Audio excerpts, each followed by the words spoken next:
Are you a breeder looking to showcase your show pigs? With a Walton Webcasting Show Pig Shoot, we are your go-to video service for capturing the full picture of your show pigs.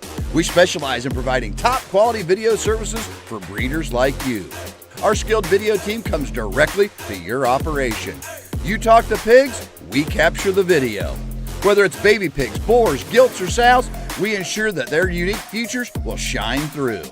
With the power of our website and social media, your professionally recorded videos are streamed live, allowing potential customers from all over the country to view and appreciate the quality of your show pigs.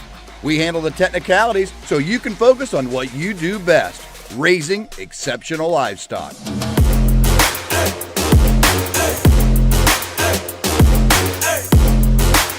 To schedule your next show pig shoot, call Rhonda at 765-431-7367.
Welcome to the ultimate show on the track. Today we celebrate our premier partners, the driving force behind the livestock industry across the nation. Get ready to witness the power of partnership as our premier partners take to the asphalt.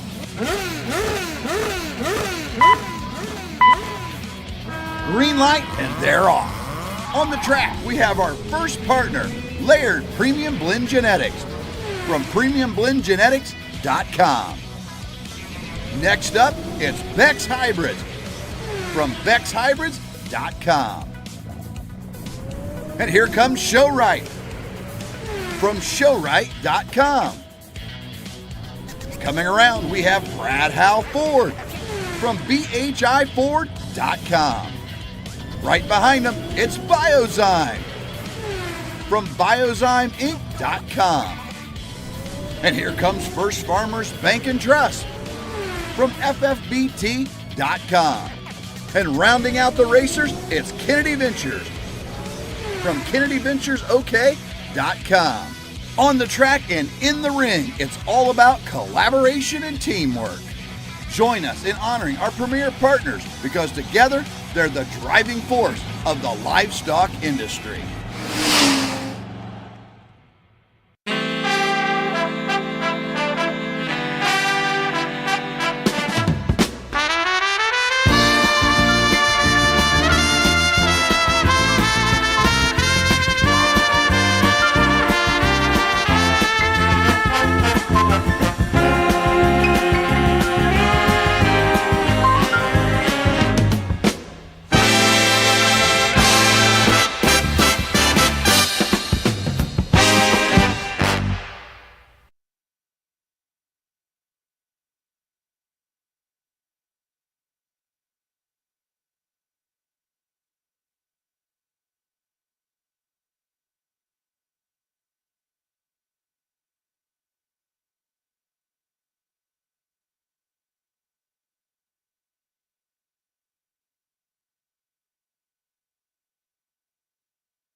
Expo. If you don't mind, we'll start today like we usually do with the presentation of our national anthem. Today we have Riley Law from Strother FFA to present, so take a moment and pause and stand and remove those lids, and welcome Riley. Oh, Oh, say, can you see by the dawn's early light what so proudly we hailed at the twilight's last gleaming, whose broad stripes and bright stars through the perilous fight o'er the ramparts we watched were so gallantly streaming, and the rocket's red glare, the bombs bursting in air, gave proof through the night that our flag was still there. Oh, say does that star-spangled banner yet wave o'er the land of the free and the home of the brave?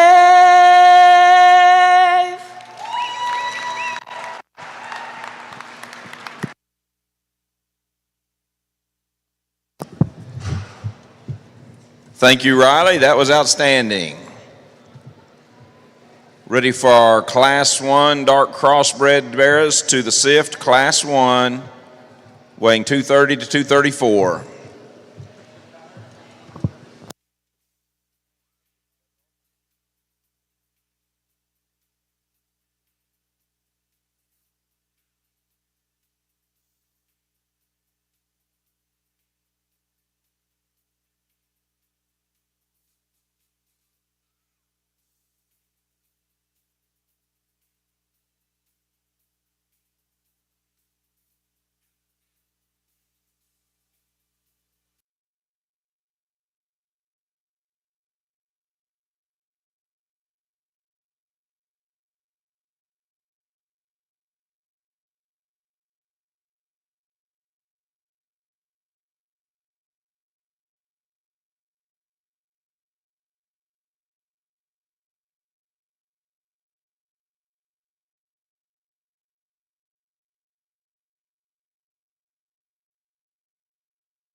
Help the folks in the SIFT checking you in.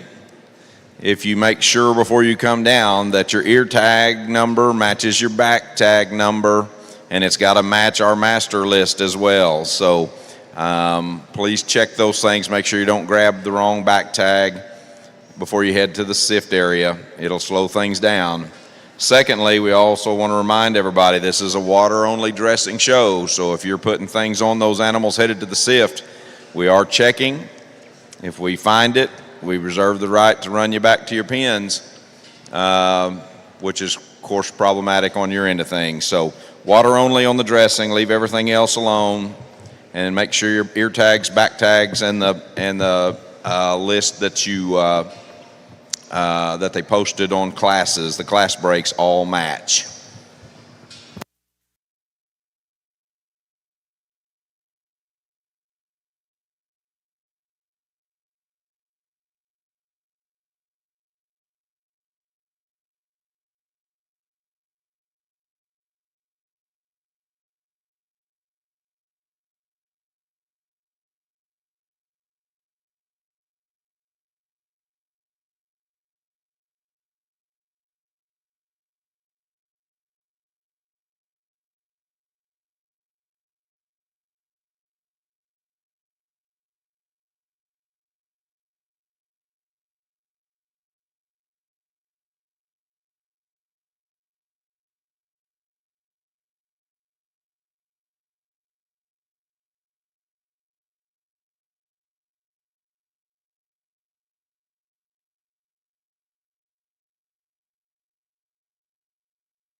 Well, good morning,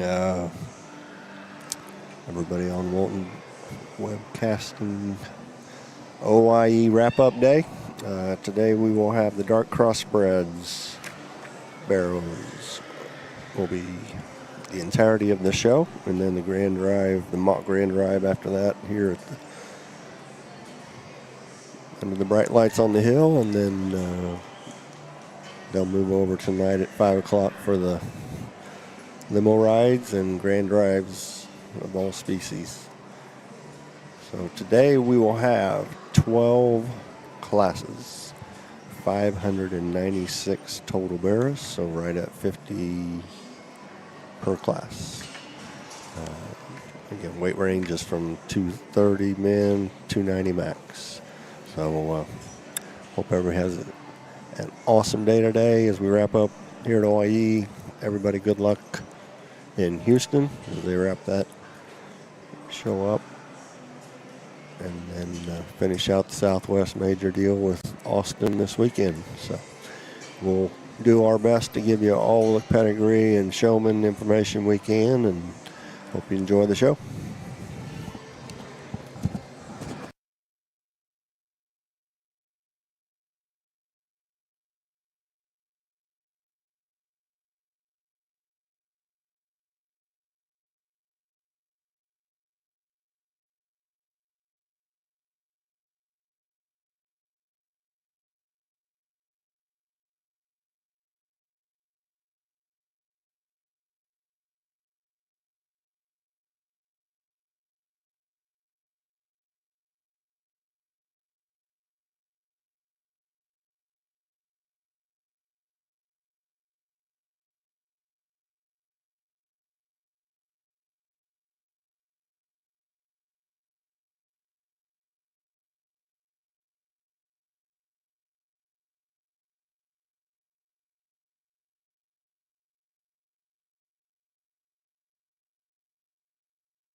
just more down the middle, if you will. And I don't mean that in a bad way.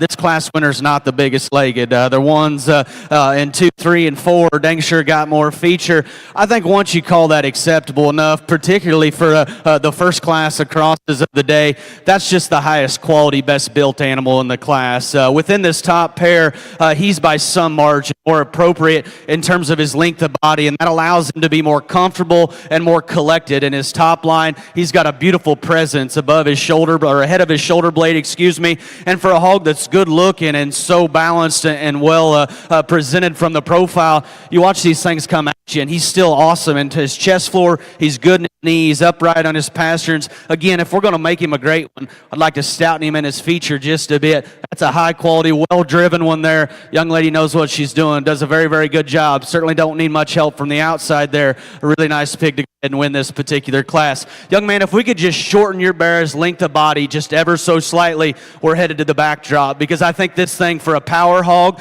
that's so stout is awesome about his length of rump, awesome about the way he utilizes his hind leg, doesn't have a tight joint in his body. He's big in his arm, he's stout in his skull. He has the decisive advantage in terms of feature, like I've already mentioned. He's still a fresh backed bear that when you get right in behind him is absolutely incredible from pinhock to ground. I just can't quite get him to do what I want from the profile, and I know it's maybe it's not a popular term to beat one because he's just a rib long, but if we were just to shorten him up, like I said, he would balance just a bit better from the profile. You got the most out of him. I like that pig a good deal there to be in second. There's some class advantages to this one in third.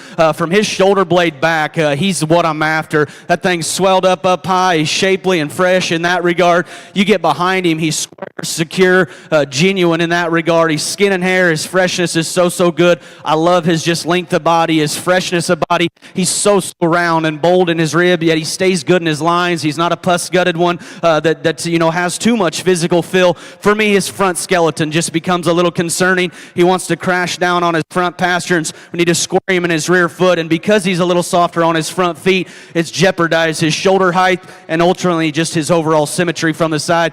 Young man, you do a very, very good job. You got the most out of that one. Dressed to impress. I like your pig a good deal. Young man here, this was the first one to come in, and I thought, holy smokes, there's the class winner, because when that's the first pig you see of the day, it gets you fired up. So expensive looking, so far reaching, awesome in his color pattern. Skin and hair is perfect. He's got a giant forearm, a giant skull, and an absolutely huge hind leg.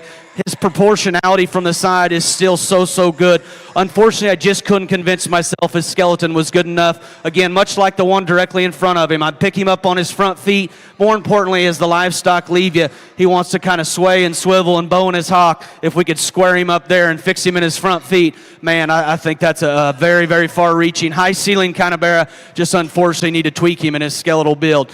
At one time, I convinced myself, hey, here's the square-hocked power hog of the drive, and let's get him as high as we can. And he still is very square when you get right in behind him, and I can appreciate that in relation to the one that just fell in front of him. Unfortunately, young lady, I still can't call him perfect skeleton. We need to lengthen him in his rump, lengthen him in his step, lengthen him off either end of his skeleton. It's this view here that gets him into trouble. Get on top of that one. He is absolutely incredible in terms of spread, in terms of muscularity, in terms of pin width, and being square from behind, like I've already mentioned. One that's still very, very compositionally correct. I like that pig a good deal. Just like to lengthen his rump, make him more extended. The bear that comes in next has that extension and the running gear that I'm after. You know, you can make an argument this one deserves to be a shot higher because he's got the bend, the flex, the reach, and the extension that this guy likes. One that's so high-headed and comfortable off either end of his skeleton. You get right up on top of him. He's ready to be the flattest in his forerib, the harshest in his body, and just the most generic in terms of the spread and muscularity he has on the top side of his skeleton. Again, I appreciate this quality. I appreciate this build. I appreciate this one's balance. Just got to beef him up when you get right up on top of him. This one's got the beef and the groceries up high. Just couldn't get him to do what I want from the profile in terms of neck set and length of rump. Really well presented, though. Young lady did a very, very good job.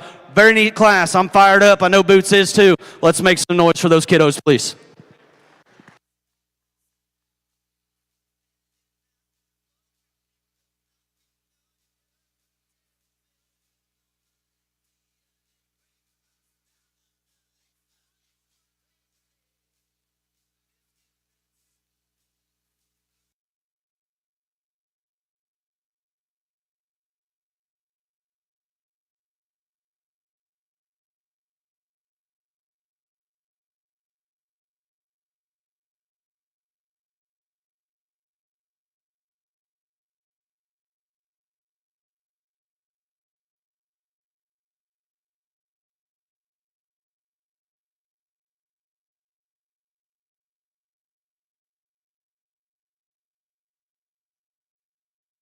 First place, Emma Throckmorton from Marlow.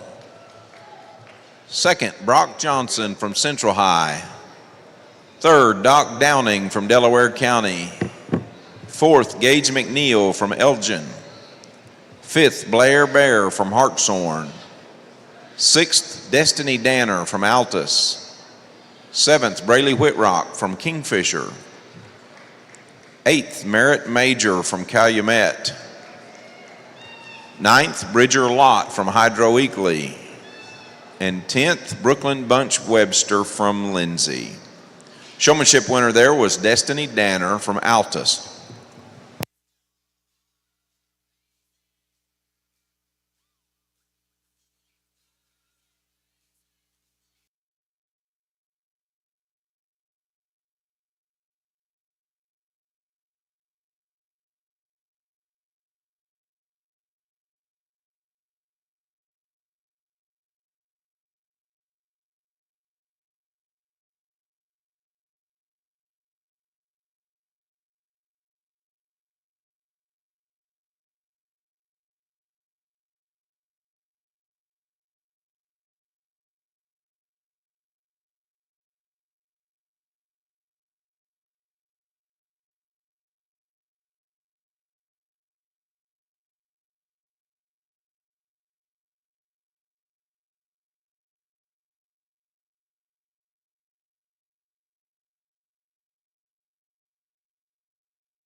Alrighty, welcome back, class. Working class 2. That's 230 to 234, 230 to 234 pounds. 58 pigs in the class. I'm sorry, class 2 is 235, 244. 48 in that class. But class 1 results. First, Emma Throckmorton. That is a shock and awe from Hog Run. Second was Brock Johnson. We do not have the information yet on her on that barrel. We'll work to get it. Third, Doc Downing. S&K, High Heat.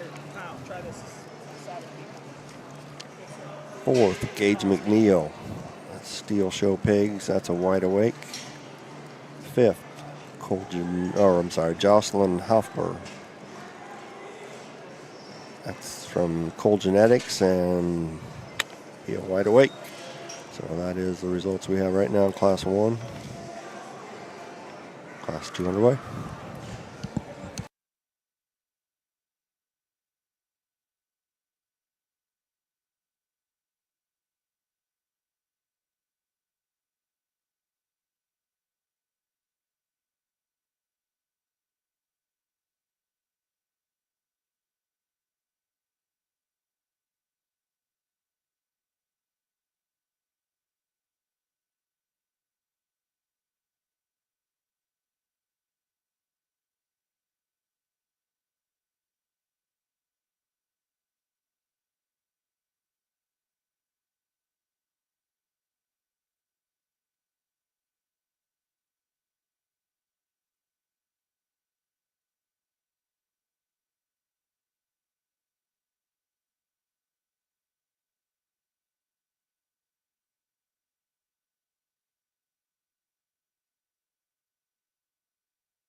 hands on the logistics of how you want to sort a pig show, and I'll be the first to say if they look like they're on another level, they're going in pin one and they ain't coming out until I want to see them again. I like this pig a good deal to go ahead and win. I don't know what he weighs, but I can only imagine he's going to be fun to look at later in the day. Plenty edgy and plenty wide. He's on the edge from behind, and be careful there. Past that, I think that's what they need to look like. Very good one to go ahead and win this particular class. My compliments to that young lady. From there, I think there's some cussing and discussing to be had, and what you just say is acceptable enough, or what you're going to be willing to deal with is going to determine kind of where you go from there. And I don't mean that in a negative way, because I think this next 3 or 4 are very, very high quality. Once I called this one just stout enough in terms of his feature, I think he's the freshest, next highest quality of the remaining. Very good as he comes right at you, just in terms of having some chest width, some strength of front foot. You get off to the side of him, and in relation to the Barrow that falls in a third, he's longer hipped and takes some just more comfortable stride. And then in relation to the Barrow in 4, he's by some margin more creased up, maxed out, and hydrated up high. I like his image from behind, just in terms of squareness and security. Again, on a stage this big, like I've said so many times, regardless of who's judging, in my opinion, that pig just needs more foot size, and he needs more feature, particularly when there's a juggernaut to go ahead and win this particular class. If you like the belted 1/3, I can listen to that. I actually like his length of body, his foot size, and his feature down low, particularly better than the Barrow in 2. And I will say he is bigger footed and he is stouter featured. I didn't read his skull to be quite to match that bone. Let's just talk about the positives, though. They got this one hydrated. They got the most out of him. I love his forerib shape. He's got a little more bark on him, yet he's still creased up high and still good enough, I think, from a compositional perspective. This view right here didn't think was as impressive as maybe the 2 that precede him. I'd like to spread him in his pins and just give him more raw muscle shape from behind. Awesome in his forerib shape. I love his length of body. He's comfortable off either end of his skeleton. Awesome skin and hair. Like I said, his hydration and fit job up high is very good. Young man's drove a good set of Barrows, if I remember right, this week. Just kind of had this one a little all over the board. I'm going to be the first to say, and I'm sure from the outside looking in, you can agree, he's not the one you're going to gravitate. When they come back out at first impression, he doesn't wow you in any one area. Like I've said so many times, though, that's just good livestock. I've said it multiple times this week. Like I just said, if we could just make more good pigs in this industry that aren't jacked up, I think we'd have more happy customers. He's good in terms of his feet and legs. He looks like a hog that's got some appetite. He's round in his body shape. He's adequate in his muscle. He balances relatively decent from the side.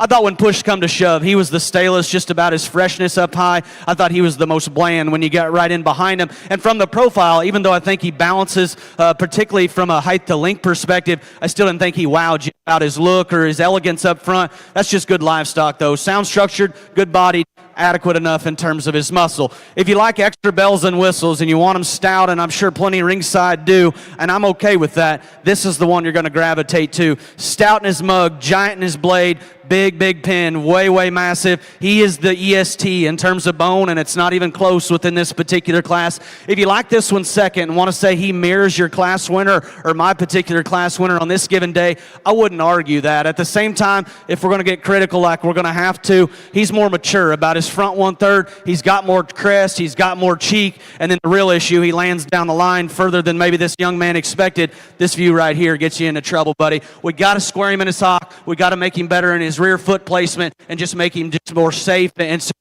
to get right in behind him. Man, that one's far-reaching. Where he's good, young man, he's as good as anything within this particular class. I compliment you on getting the most out of him. I thought you did an incredible job driving him. I like a lot of things about this. Definitely flip. Though he's polar opposites of the one that just fell directly in front of him. Awesome in terms of his flexibility, his length of hip, length of step, and security from behind is very good. He's an attractive show bearer that pulls together a long, level kind of top line and balances very well from the side. Pick him up on his front feet, and then in relation to those that precede him, he wasn't near as just ditched out or hydrated up high. He didn't have just the punch or wow factor when you got right up on top of him. Good class. Really neat one on there on the top side. My compliments to all those kiddos.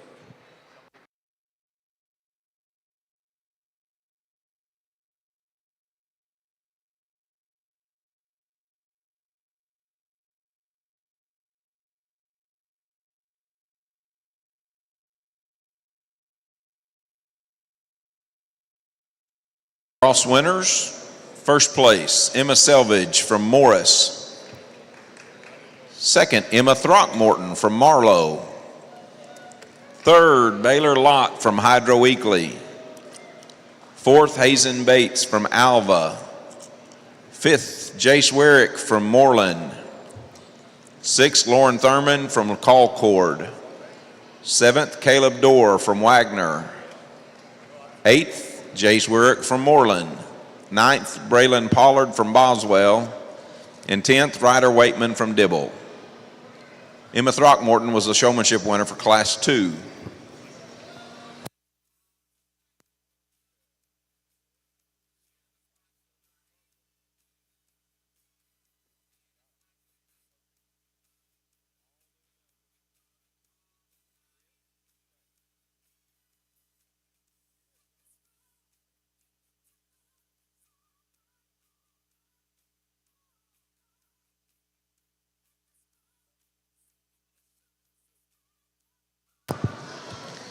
We have our first round of Wild Bunch drawing numbers to announce. These are all new numbers, and we're going to redraw every 2 hours until all the prizes are gone. New set of numbers, 1580, that's worth a pail of Colossal from Showright. Number 1426, that's a new number. It's a gift basket and whip from the Wild Bunch. Number 20.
Alrighty, we're back with the results of Class 2. First place in that class was Emma R. Selvage. It's a surrounded and bred by Selvage.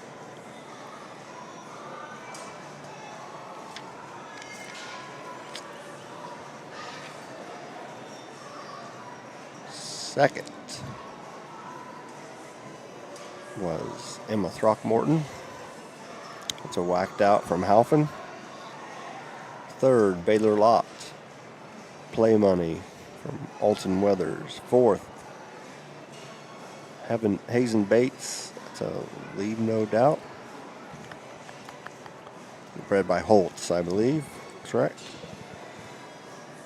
And then fifth, Jace Wyrick. That's a Caged Animal from the Terry Schaefer Gold Rush. So we are now on Class 3, which is 245 to 252 pounds, 49 barrows in the class.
into things to this point on this given day anyway, just to weigh out what we've got here with the cards that were dealt. And like I said so many times, I hope it don't come across negative, but at the same time, I got to tell you guys the differences that I see and tell you why I did what I did. And I guess that's my job, so I'm going to do that. With that being said, the one that wins just ultimately comes the combination hog in class of the skeletal width and the power that it's going to take, and yet still staying comfortable enough and just high enough quality from the side.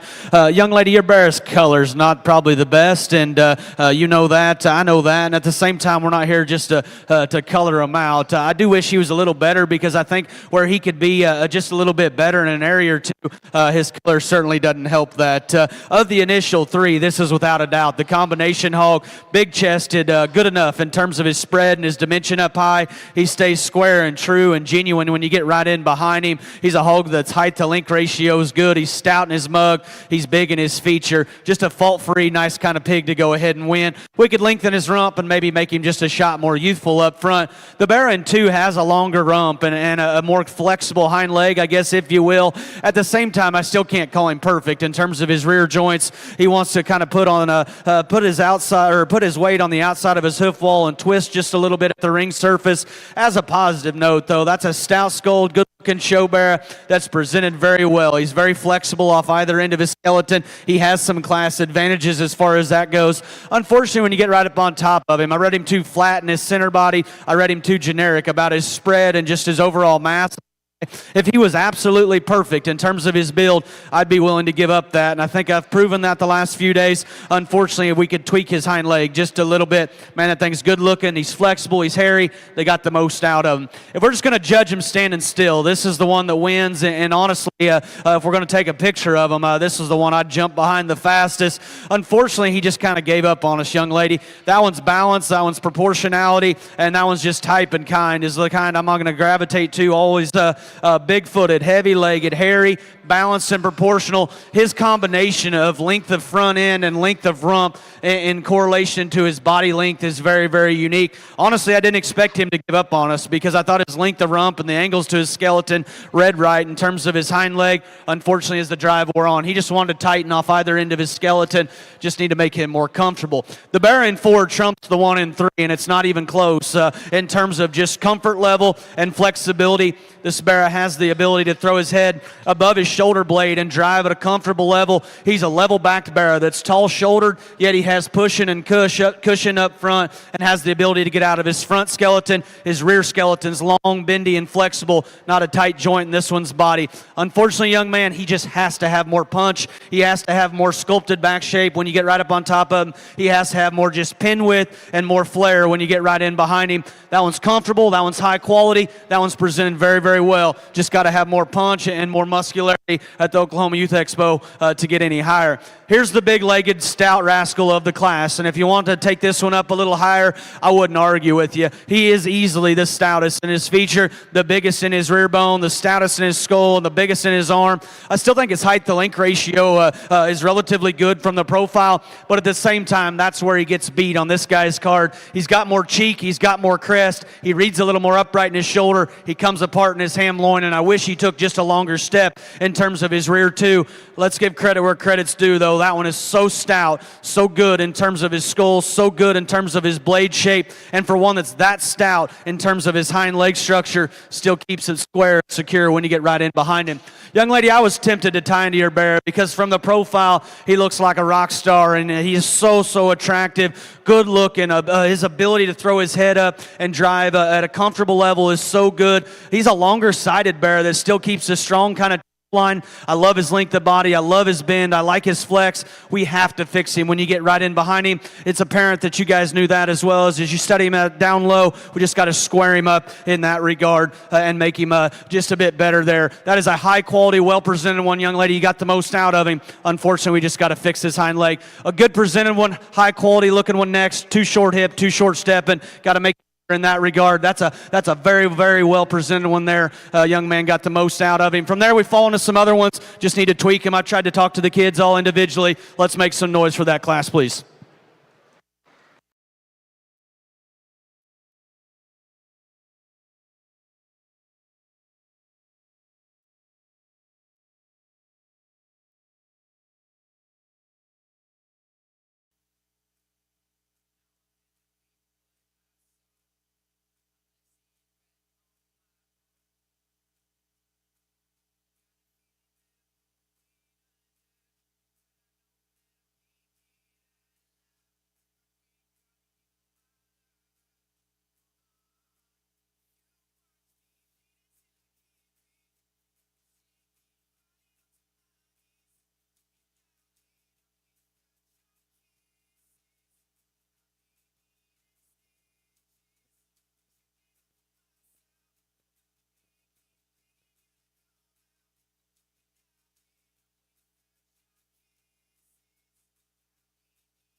Welcome back.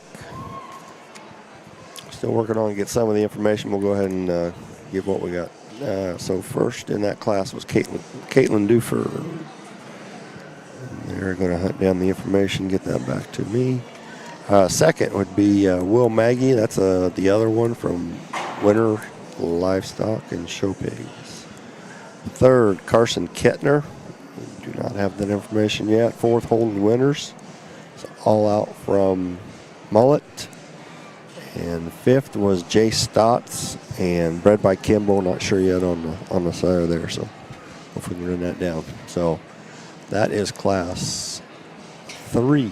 Class 4, 253 to 259, 55 pigs in the class. And they say we are doing just 2 divisions today. So it'll be a lightweight, heavyweight. So class break at 6.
Now y'all hear?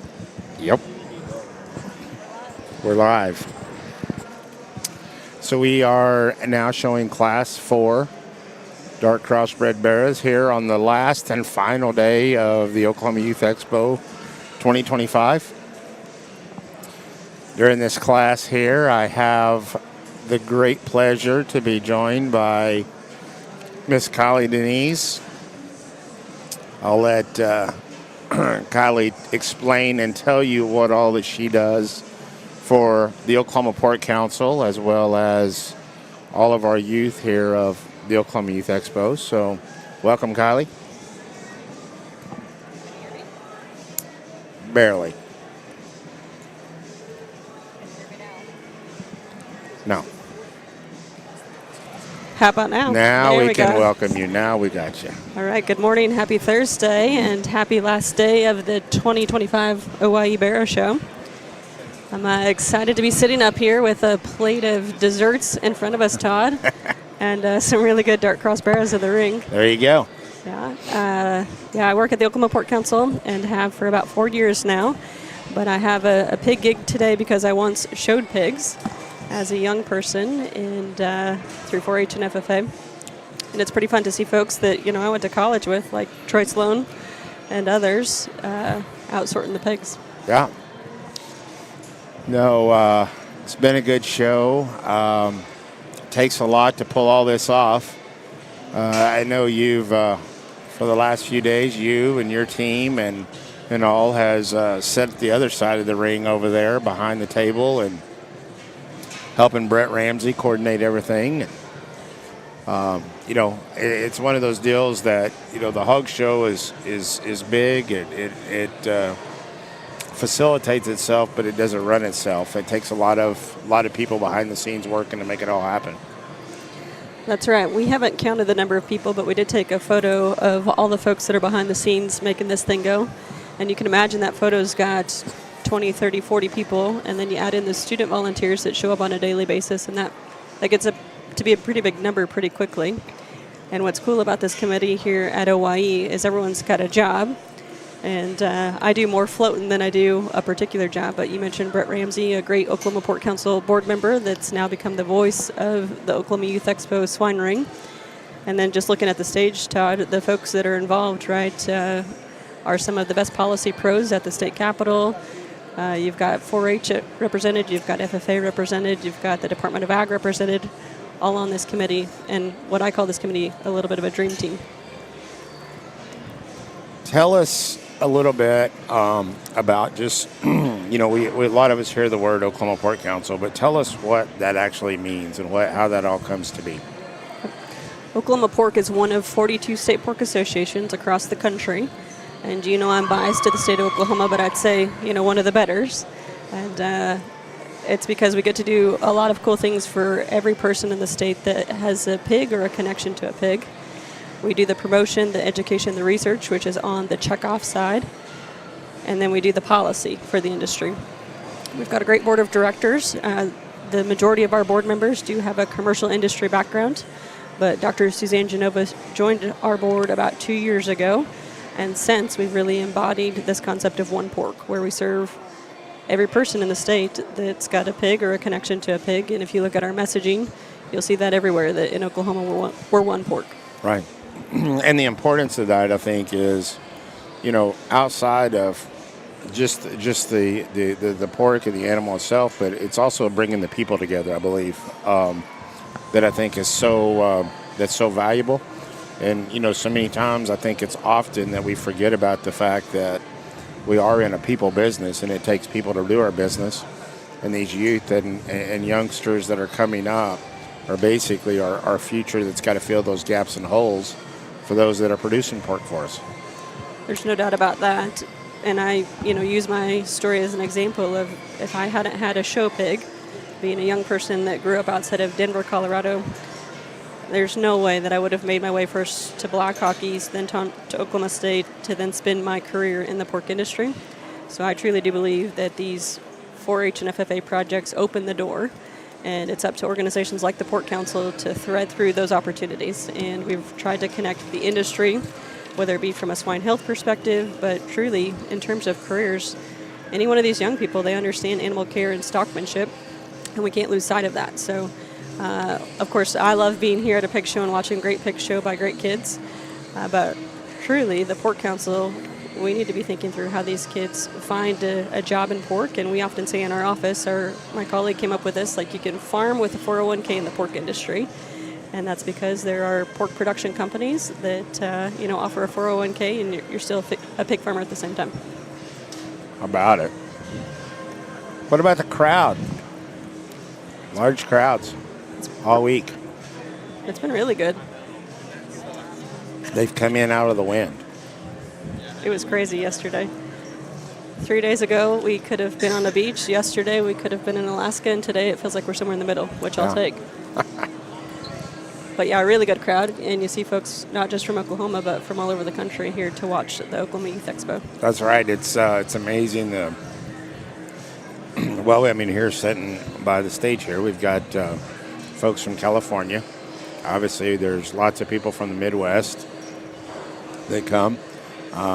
It's a deal. It's actually just an attractive event. It just attracts people from all around our show pig community that love to find their way here and spend a lot of their spring breaks here in Oklahoma City.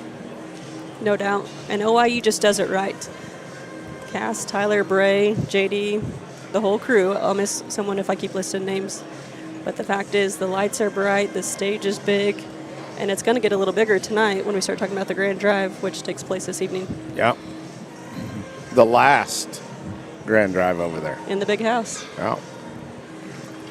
Tomorrow afternoon, I'm going to join the Farm Bureau and tour the new stadium. But I'm such an old soul and will be sad to not have the big house as part of the Oklahoma Youth Expo going forward. Right. It's a deal there that people it's adapt to change, and it's going to be an adaptation. But I'm sure that it'll be missed by many, but at the same time, it'll be something that look forward to see what all it offers, because you never know. We'll just create some new tradition, right? I think the lights will still be big and bright, and the music will be good, and the limo will be there for the grand drive in future years. We just got to enjoy the last one in what the OYE is saying, what the house that built us. Todd, what's the best thing you've ate all week?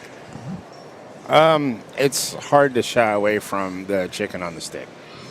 That's still, from a standpoint of outside, on the midway, standing in line, the anticipation of how big your chicken's going to be, and all. I mean, that's still that's still one of the fun fact opportunities there, I guess, to enjoy. I really like being able to hit the chicken on a stick and then make my way over to the HTO and getting. I mean, I think one of the great improvements to the midway of bringing in the HTO a few years ago, one of my favorites. Now here at the desk, I will tell you, we have had a couple of very, very good additions. Chelsea Green brought us a chocolate brownie to be, I guess, if you will, that is very, has been very popular. Okay. And then Brittany Montgomery, obviously she has become known for her Butterfinger cake here the last few years. And I tell you what, it has got to be as heavy and as moist of a cake as you ever see. It is like stout. I mean, when you eat this, it's memorable. I'll just leave you at that. It's very, very memorable. Well, it looks good. And going back to your point on chicken on a stick, then headed over to HDO, at least you're going to get your steps in, making that track before you get back to the ring. So you can feel good about the indulge you just did between a very sweet tea and the cake. There you go. It's all in perspective of how you position it. So got to have the right mindset. What do you have in, what are they having for lunch today? Or do you have any idea over there? Yeah, I don't know. I worked with the fairgrounds to come up with 7 or 8 days of lunches for 40-plus people. And I've tried not to look at what we came up with just to be surprised each day, because by the time you're at this point in the show, a surprise is a good one. Yesterday, though, we did have a Midwest-style pork tenderloin sandwich, and all of the Oklahomans around here said, "Tell me more about that." And I said, "That's like table stakes in Iowa." And it's on every street corner there. It's pretty pleased. Yeah, the Tenderloin Trail, right? So TBD, but of course it'll be pork. And I thought you would softball, take that as like I had some really delicious pork or some pork jerky, and you went with chicken on a stick. Yep. Have you had any of the pork jerky this week? I haven't yet. That's a reminder. I was probably supposed to supply you with some. There we go. Oh, you can take it back. Some good old Savage Meat Company original pork jerky. There you go. I like the packaging. Good. You like that. It's all about the label. It's all about the brand. Ride for the brand is what we say. There you go. And speaking of that, we've tried to do a decent job of having Oklahoma Pork's brand prominent. So maybe next year, as one of these lead sponsors, we'll see Savage Meats. There you go. Well, that's something that's on the agenda. One thing at a time. Circling back to the Grand Drive tonight, are there any Barrows you've seen so far that you're real excited about? We've had a very good set of champions. I've honestly not been able to see every champion But I will tell you that I did sit through yesterday. I've seen the Champion Yorkshire, seen that Champion Drive, and I did sit through the Hampshire Barrow Drive yesterday. And I'll tell you, that's the most remarkable set of Hampshire Barrows I think that we've seen in some time. It'd be real interesting to see those things all come back. And then, obviously, as always, the most anticipating drive here at OYE is today, and we're approaching that time. We're halfway through these crosses, and I mean now is about the time that you really expect some things to start surfacing. It was fun yesterday during the Hampshire Drive. I think that, stand next to 4 different people and you have 4 different folks that say, like, I like that one for that piece. It was a pretty incredible drive. We're doing something cool tonight at the Grand Drive. In support of the Oklahoma Youth Expo, for the first time ever, we'll have a commercial pork producer presenting the Grand Barrow Trophy. That's pretty awesome, huh? You know me, I like to bring people together, and our board president, Joe Locke, who is the director of sow operations, about near 80,000 sows here in Oklahoma, is really excited to be joining us on the fairgrounds this evening for that. That's great.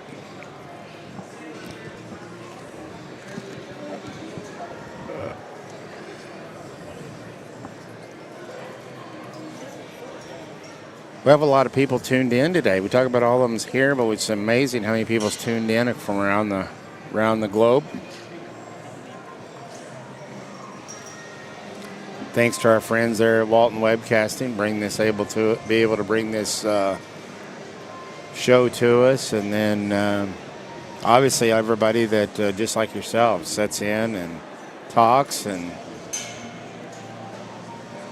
those that share our placings for us. Thanks. Ted Laird helps us a great deal. I appreciate Ted with Premium Blend being here, and he kind of keeps control of placings and helps share that information with us. We have a few runners. We have some kids that helps track stuff down for us, so we try to keep everybody up to speed on what's going on.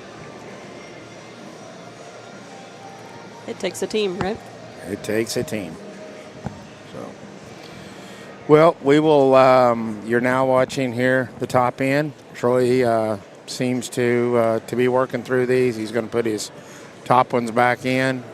We'll let you to continue to watch this class. As soon as we get this done, Troy will talk them, and then we'll get you some breeding information. Kylie, thanks for joining us. Appreciate it. And as always, we thank you and your staff for all the efforts and all that you do for the kids here in Oklahoma, and keep doing it. Likewise, Todd. Congrats on a good gilt sale, and we appreciate you all joining with the Walton crew to make this happen, so folks across the country can join us here in Oklahoma City for this incredible event. Thanks.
Well, a really neat class, and honestly, maybe as deep of a class as I've ever had the opportunity to judge. I know we had to re-rack them a couple times, and I apologize for slamming so many of them back there in the pins and weighing them. But, like I've said all week, we're going to spend time and give these kids time where we need to, because I understand what it takes to get to this point. And the last thing I want to do is kick a kid back down off the hill just because our pins are full. With that being said, as good and as many good pieces of livestock as there are in this particular class, and I know I've said it a million times, there is every shape, size, type, and kind and color you could ever stack into one particular drive. And with that being said, there's some things to weigh out and some calls to be made.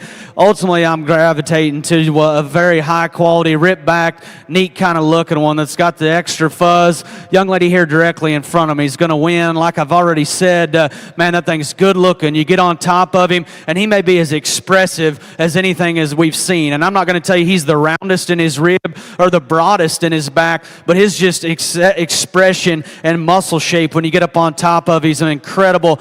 I love his height to length ratio.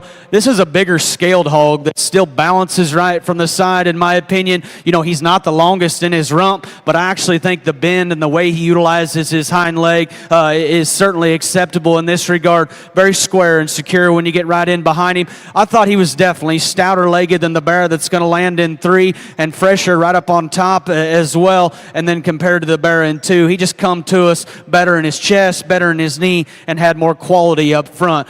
I love the just stoutness of skull of this Barrow here in 2, and from the outside looking in, you might expect this thing to just be bolder when you get right up on top of him. That's actually not the case. He too could be broadened just in his upper rib just a bit. I love this thing's just foot size. I love his just stoutness of feature. His moderation of frame and his length of body certainly is striking to me. He's big pinned, he's massive, and he's on the edge from behind, yet he maintained comfort out here. I thought when push come to shove, young lady, he just needed to be better in his chest. He needed to be better in his knee. He needed to be better in his front foot placement as the drive wore on. And like I said, I'll be willing to sacrifice some of that if he had just the absolute biggest back we've ever seen. That's not the case. I think we could broaden him in that regard. That's a high-quality show Barrow. You got the most out of him. A really interesting pig here. And at one time I thought, man, this one can win because he's my speed in terms of look, and he's got the hard shape and the flexible, bendy kind of hind leg that I'm after. I just couldn't get him to piece together as good as I would like to see. Again, wild-looking, hard shaped in terms of his back. He's big pinned and expressive when you get right in behind him. He's got the bend and the flex of the hind leg that I'm after. You dip into the details and get critical on him, and I hope I don't get too negative, but let's just talk about it. He's a little soft on his front foot. When you get off to the profile of him, his top line wants to come apart, and the way that his neck ties into his blade, we can lengthen him and level him out of his rump. And then to make him balance even better, I'd like to drop his rear rib and flank and give him just more natural body and feel to truly just paint a perfect picture from the side. Again, where he's good, I think he's wild in terms of his look, in terms of his shape. Young lady's a hammer on the stick, does a very nice job. The big-legged one lands in 4, and man, I'm going to take bone when it comes without flaws. I think sometimes we get the bad rep that we're going to come in here and just pretty him out. I don't dislike bone, and I'm a big fan of this thing's feature. It starts at his mug. He's stout in his head. He's big like in his forearm. He's got a giant hind leg. You go behind him, and he's still secure enough for me. He's on the edge, I'll be honest, but still called that good enough. The reason he ends up down the line just a bit, I couldn't get him to quite do what I wanted from the side, even though he's got the bendy hind leg. He never just wanted to push it back behind his tail set. He wants to come apart in his ham loin, and he'll get just a little more mature about his skull. I can appreciate the stoutness. We still got to make him youthful enough. He too could use just a shot more hard shape. Big featured, good in terms of his look up front, about the way he ties his neck high on the top side of his shoulder. Young lady did a very good job. Young man, I had you a little all over the board. You came in early in the day or early in the class, and I thought, well, hey, there's a very nice pig, and he still is. Just a good box checker here. His condition and his the way that he's fit in terms of just his fat and muscle shape ratio is very good. Compositionally awesome. He's got the ability to throw his head above his shoulder blade and get out of his front skeleton with some reach and some cushion. He follows suit in terms of his rear skeleton. Again, could get get him to quite just piece everything together right from the side. He's a rib long in his length of body. He wants to ease in his top line just a bit. And again, on a stage this big, to get any higher, we need to stouten him in his rear foot, stouten him in his arm, and just give him more feature to get any higher.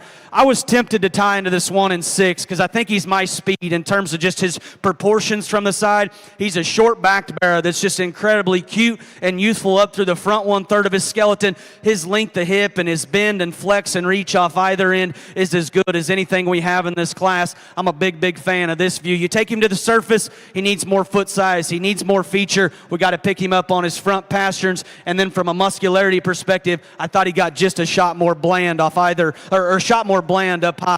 This one's got the feature that we're after. Big in his foot size, stout in his bone work. He's got a big mug. Couldn't get his top line and his hip and hind leg to quite do what I wanted out here. When he step off to the profile, young lady's got him dressed to impress. Skin and hair is on point. Really, really good class. An interesting class. I'm not sure there's a right answer. I do like that class winner a good deal, though. Let's put our hands together for all those exhibitors, please.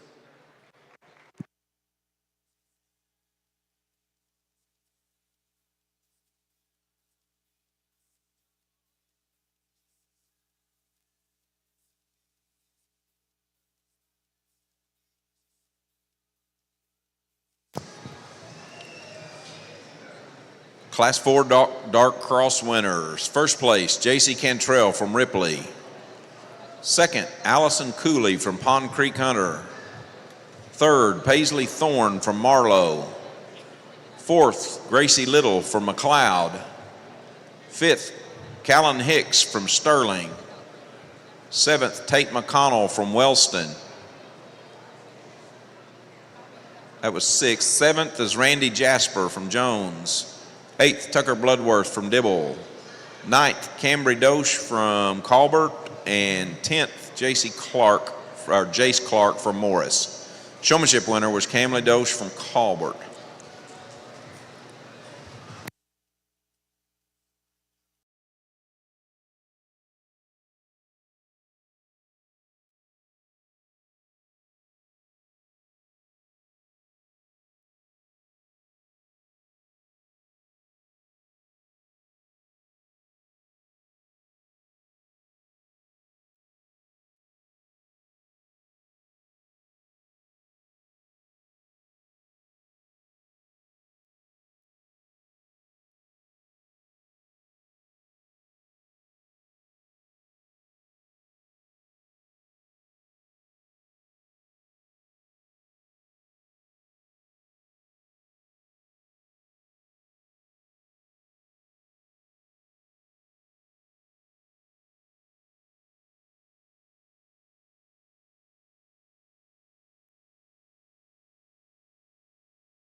All righty, welcome back. Class 4 completed. Results. First place, JC Cantrell. That is a wide awake from CNC. Second, Allison Cooley. That's a heavy hitter from Goss. Third, Paisley Thorne. We do not have any information there. Fourth, Gracie Little. That's a money line bred by Little / Streber. And then 5 is Kaylin Hicks. That's a Trick Daddy from True Genetics. So we are now on class 5 of 12, 260 to 268, 51 barrows in this class.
for the dark crosses.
And honestly, one of those particular classes that you just got to keep driving them because you don't know what is going to happen, and you got to weigh out all the facts and figure it out. Ultimately, this one that wins is the best combination between quality, being adequate enough, I think, in terms of structure and build, and having enough just flesh and rib, and then he's got all the extras in terms of just up high and in terms of his striking image from the side. This thing's wild built in a couple areas. I mean, that thing is dead level down his top. Absolutely zero cheek and zero throat latch. His striking image from the front side of his skeleton is so hard to ignore. For one that's that tall shouldered, I'd encourage you to look at his front. It's still where it needs to be from behind. So square, true and genuine. Pinhawk to ground is absolutely incredible. Is he the roundest bodied and the fleshiest bear that we're going to see? No. Is he a shot bigger in his frame? And the fact that he is a bit bigger in his frame and harsher in his body probably don't go together the best. That's a wild looking one though that is absolutely huge up high. Incredibly high quality, well presented, well driven. I'm always going to gravitate to that kind. I like that bear a good deal to go ahead and win this particular class. The bear in 2 is more moderate in his frame, and his lines balance just a bit better because he comes across a shot bigger bodied. At the same time, I actually don't know if this bear is any rounder in his body shape. He's probably just more moderate in his frame. Absolutely incredible. Much like our class winner, just in terms of his look and silhouette from the side, that's a show bear, a head and neck. So good in his top line, so long and level in his rump. His bend, his cushion, his flex, and his athleticism of his rear joints is absolutely incredible. Need to pick him up on his front feet just a bit. Need to make him just rounder in his body shape. And then if we're going to get ultra critical on structure, as he leaves you, he wants to twist and swivel at the ring surface. I'd like to square him in his rear toe and just make him more appropriate. I like that pig a good deal, though. He looks like a slug dog from the side, good looking and flexible and bendy. Young lady in 3, I had you winning at one time, or I shouldn't say winning, but at one time you could make the argument. I thought this might be the combination bear in class in terms of feature, in terms of rib, because he had more than the 2 that preceded him, and at the same time he's still high quality. Unfortunately, he just kind of wanted to wear out on us. He's a little more upright in his shoulder. He's a little shorter in his rump. He got quicker in his step there. Just didn't want to go at a speed that I'd consider acceptable. Man, that one's good looking. He's got a fresh back, and like I said, he's got more on the top side of his skeleton when you get right up on top of it. I had this one a little all over the board, young lady. I gave him just an extra second here to drive because I wanted to see what his spine and his hip and his hind leg would do. If he would just relax and become more comfortable, I think this is a very high quality bear. Neat looking up front, tall shoulder, skin and hair is absolutely on point. And I'd be more accepting of his spine and just his hip and hind leg if he was just absolutely massive when you got right in behind him. He, too, I thought, just needed more power when you got right in behind him in terms of pin set and muscle. If we could just relax him in his spine, that's the real issue that he gets into. Good practical bear here just in terms of his body and in terms of his flex and reach. His forerib shape is good. He opens up good out of the backside of his shoulder. His pin set and natural thickness from behind is so good. For a big rib bear, he's still attractive up front. I'm not going to tell you he's the longest and most extended, but I still think an attractive show bear that pieces together things well from the side. Told this young man he just has to have more foot size. He just has to have more feature. And then if we're going to get critical, like I say so many times, we just need to square him up when you get right in behind him. The next one comes out next, has the advantage in that regard. One that's nice looking and man, presented so good in terms of his skin and hair. That bear just needs more punch. He's more generic in his rib shape. He's more vanilla-like in his shape. Interesting class. Again, lots of parts and pieces. Just telling you the differences that I see. A neat critter on top, though. Let's put our hands together for all those kiddos, please.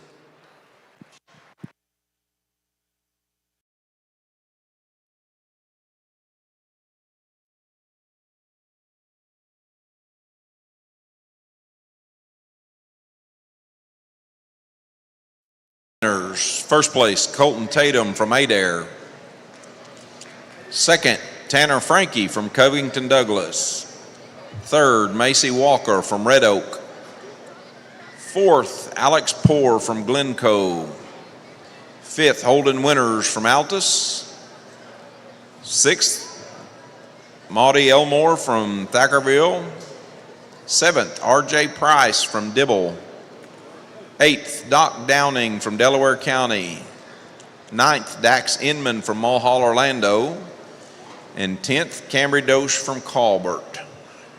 Showmanship winner was Colton Tatum from Adair.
And maybe some struggles along the way just to get to the finish line of this particular drive. And again, I hope that doesn't come across negative. Just telling you the differences and the things that we see. There's some calls to be made, and ultimately the black one is the one we have to make the least excuses for. I told Boots, hey, this one's a little shorter rumped, but once he cooperates and the young man doesn't fight him too much, he gets to rolling and probably utilizes his hind leg with as much reach, comfort, and flexibility as any. That's a short back bear that's still very attractive and extended up through his front 1/3. Within the pair, he's not only just fresher, he's more comfortable out here. A really nice place to go ahead and start. Young man in two's got the bear in two, has got the decisive advantage at the surface just in terms of foot size and feature. He's stouter in his mug. He's bigger in his tail root. Very, very broad kind of built bear. He just doesn't come across fresh enough for us. He's a little flatter and harsher in his body. He's more tucked up in his flank. He needs to be the shorter faced bear that's just a little more earlier in terms of his maturity pattern. And then obviously the real issue is that bear just wanted to give up on him there at the end and get just a little tighter and more restricted off either ends. Shape up high is good. Square from behind. He's a big-legged show bear. Certainly has some quality and some good to talk about. Just wore out on that young man a little bit too much for us judges today. This calico's close, and I guess I stole that line from Boots because he said if we can fix his front feet and shorten him up just a bit, that's our class winner. Presented immaculate. He's got the big feet, the big bones. He's got lots of hair. For one that's a little shorter faced, I still think he presents a neat kind of image ahead of his blade. He pulls together a strong, long top line, long and level out of his rump, square and genuine. You get right in behind him. We just got to pick him up on his front feet and then to make him balance right from the side, just shorten him in terms of his length of body.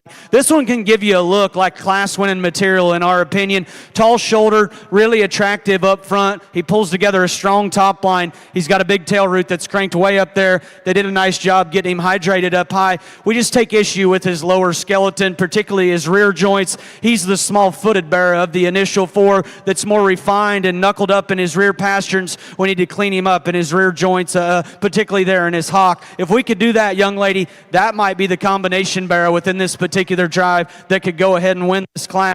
We just need to fix him in that regard. A high-quality one comes next, and you say, man, there's a good-looking show bear that's short-bodied. He's still got big feet and big bones. He proportions it very, very good from the side. Unfortunately, when you get behind him, they just have to have more muscle. They have to have more punch. And like I told Boots, I'd be accepting of that if he was just bulletproof in terms of his hip and hind leg. I thought as the drive wore on and we asked him to go just a bit longer, he got shorter about his rump, shorter about his step, and just wanted to stab his hind leg just a bit. Man, that's an attractive-looking show bear that's presented well. He's got a big arm. His spread up high is good. Young man got the most out of him. He was close, just needs more punch and just needs to be more flexible. This bear here's got the look and extension that I'm after. He actually utilizes his hind leg relatively effective out here. He just came across a little drier and staler. I didn't see him to be as stout in his foot size and just overall feature, particularly up there in his skull as well. But that's a neat kind of look from the profile, young man. He's a long-hipped bear that's sound structured. Get into one here that presents a neat kind of look with big feet, just has to have more muscle shape. Interesting class, just our opinion. Again, excited to get these class winners back out here. My compliments to all those kiddos.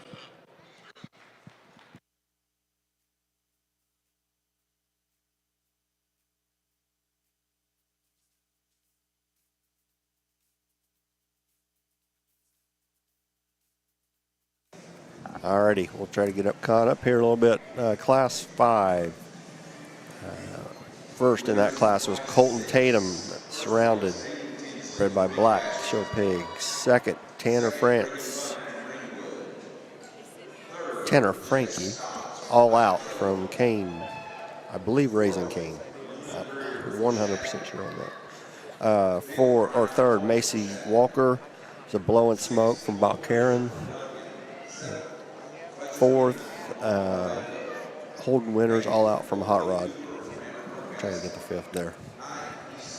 We'll try to see if we can find out who were first and second that last class so we know going into the division. So this is Division 1 of 2.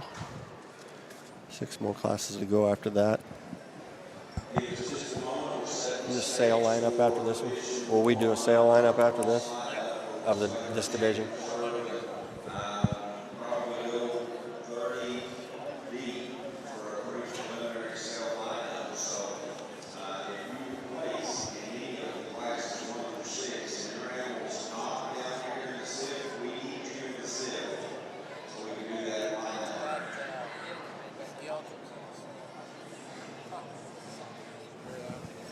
That's a surrounded and bred by that Deal Girls Home.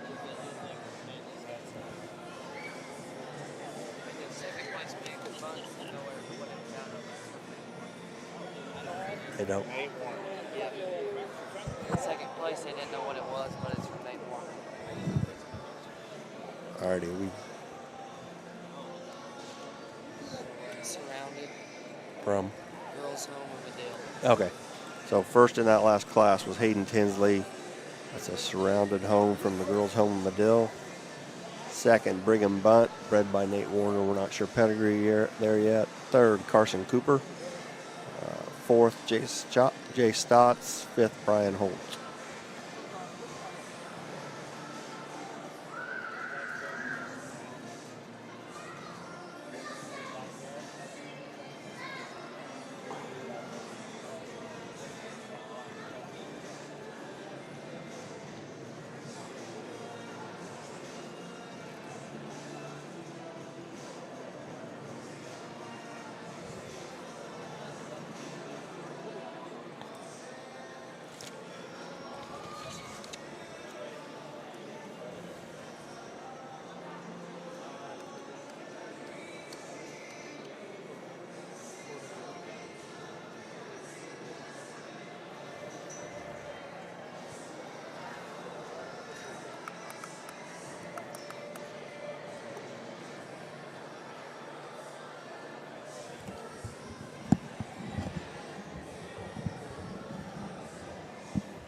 OYE invest in our students after that. There'll be another 40 that will get scholarships that are not sale makers, but they're the next 40. So we're in the process of lining up over 100 animals from the Barrow show for either premium sale or scholarship presentation, so on and so forth. So there's a lot of kids that will get payback from this, and that's one of the reasons why we're keeping so many per breed, because we have to worry about those that are duplicates throughout the show and so forth. So be patient with us as we work through these last two sale lineups for Division I and Division II. We're ready to introduce our class winners for Division I. Class 1 winner was Jay Scott. Alrighty, Class 1 winner, Emma Throckmorton, shock and awe from Hog Run Show Pigs. Second in that class was Brock Johnson. Don't have any information there on pedigree or breeder.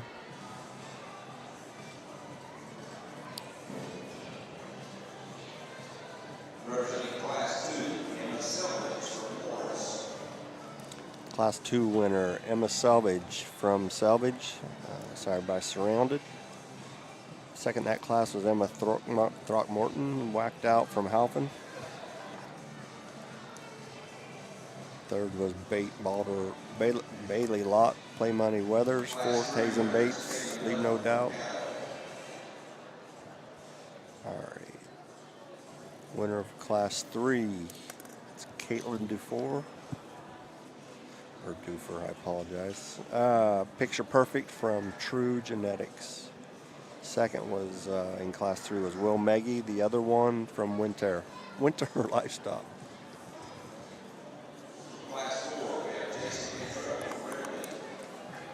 Class 4 winner, J.C. Cantrell, Wide Awake, CNC. Second, Allison Cooley, Heavy Hitter, Goss.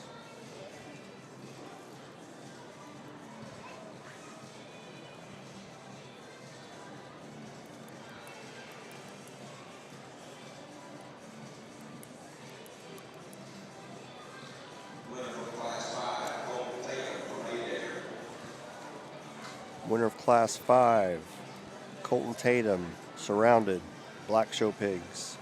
Second in that class, Tanner Frankie, All Out from Kane, which we believe is Raising Cane.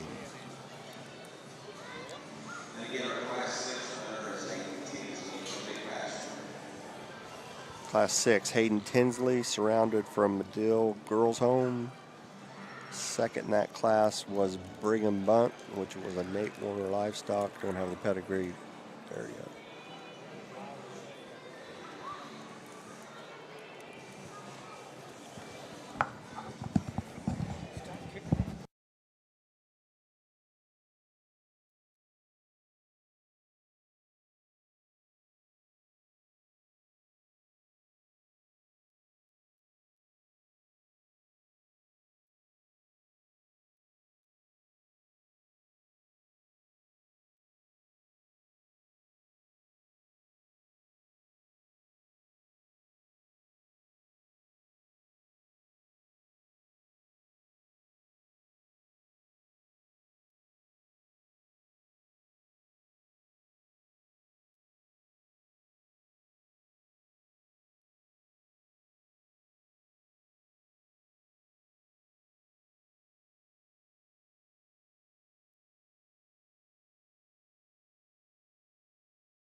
Well, excited to get these class winners back out here, and unfortunately just have two divisions the way things fell today, but man, what an awesome set of them out here. And you know, I've told you the differences that we've seen, or I've seen, I guess, throughout the day. We get them back out here, and some of them come back a little better, some of them come back, you know, something maybe you question, Boots is going to question harder than me and vice versa, but we're in total agreement that you know, all these represent quality livestock. I've said all week long, and I'll continue to say it till I'm blue in the face, they don't look like each other. I'm not a fan of thinking all class winners need to look like each other. Every class is a new hand that you've been dealt, and how you want to play those cards is ultimately where you're going to land. So, you know, regardless of whether we could tweak them all or not, this thing ain't easy. It's hard to get them to this point. I don't care if you're in the toughest class of the day or maybe the weakest class of the day. It's still a huge success to be up here and have a class winner at Oklahoma Youth Expo. Let's give them one big round of applause, please. There's a pair of them that just reach a tick farther, I think, and are a little more unique, and it's probably for different reasons, but at the same time, they are both incredibly high quality when you get off to the side of them. There are animals that are not made in a blink of an eye. Obviously, there's some thought process behind them. To the breeders, the feeders, and the families that are a part of these two that I'm talking about, my hat's off to you. I ain't going to break them down too much, but within the pair, there's one of them that's just a little more moderate, a little bigger body, and got just a shot more extras in that regard. We like the pair a good deal. There was one that came through. Boots told me he was coming through earlier in the day, and I put him in pin one and left him there for a reason. Young lady right here is our champion.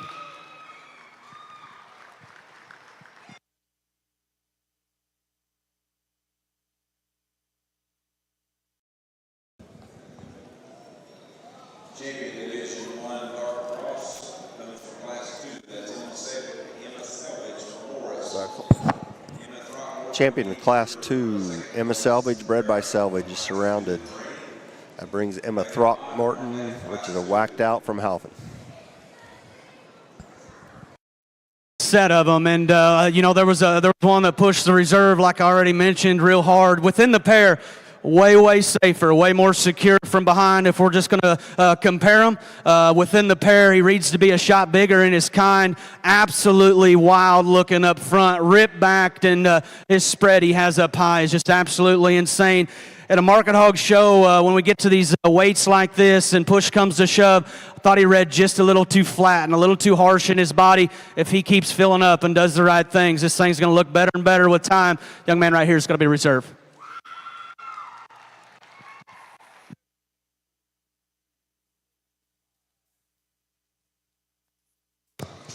Reserve champion Division I Dark Cross comes from Class 5. That's Colton Tatum from Adair. Already reserve in Division One, Class 5. Colton Tatum surrounded from Black Show Pigs. That brings in Tanner Frankie, all out from Kane.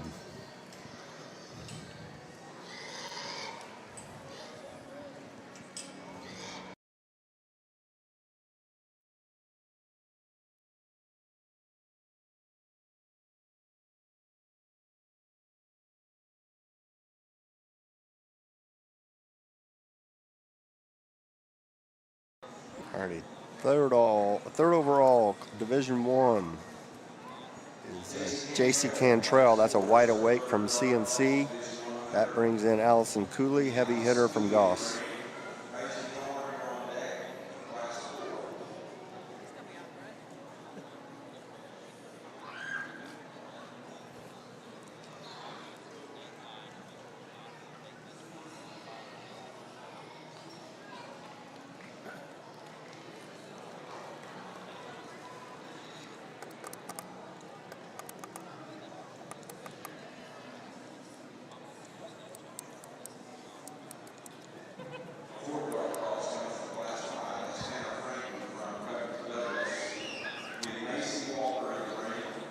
Fourth overall, Tanner Frankie, all out from Kane.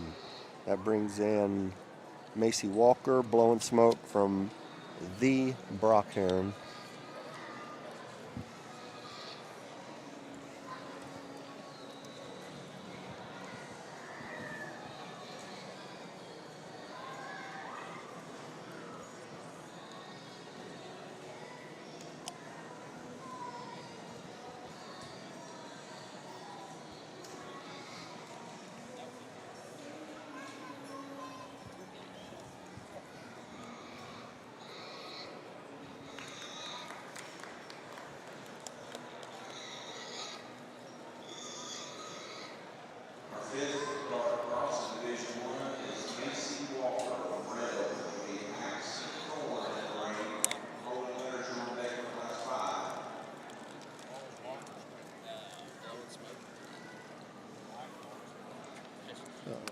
Fifth overall, Macy comes out Class 5. Macy Walker, blowing smoke from Brock Heron.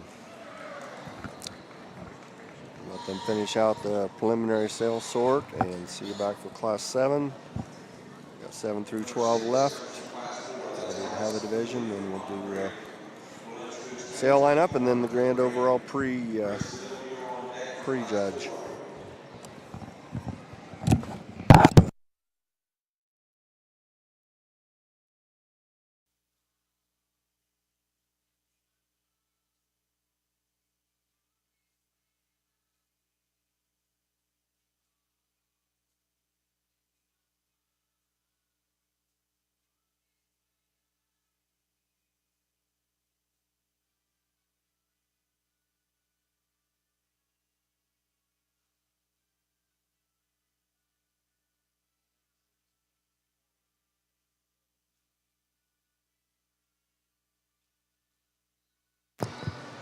Number 7 comes from Class 1. That's Emma Throckmorton from Marlow.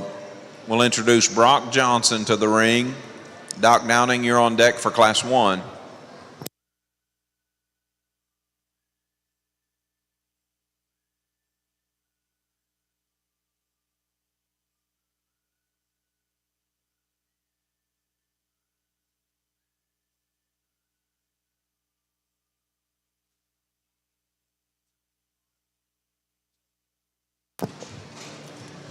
Our 8th selection comes from Class 1. That's Brock Johnson from Central High. We'll bring Doc Downing to the ring. Gage McNeil, you're on deck for Class 1.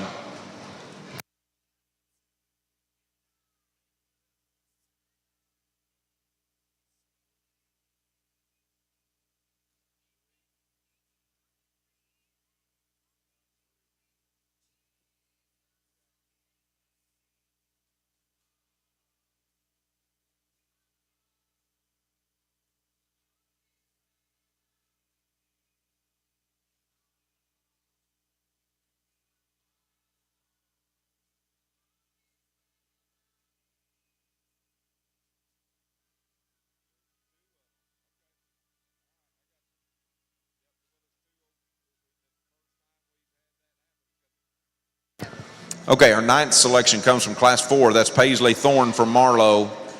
We need Gracie Little in the ring. Callan Hicks, you're on deck for Class 4.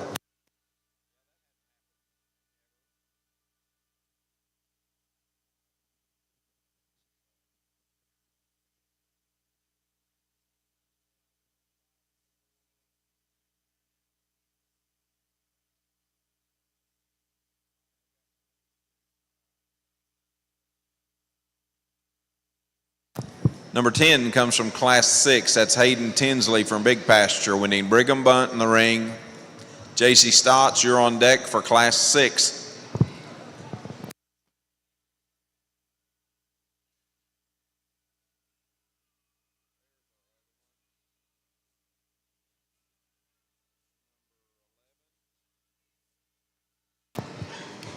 Number 11 comes from Class 3. That's Caitlin Duffer from Caddo.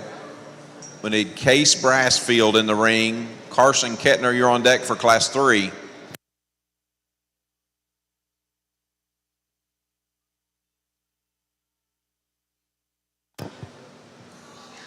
Number 12 comes from Class 6. That's Brigham Bunt from Ringwood. We need Jace Stotts in the ring.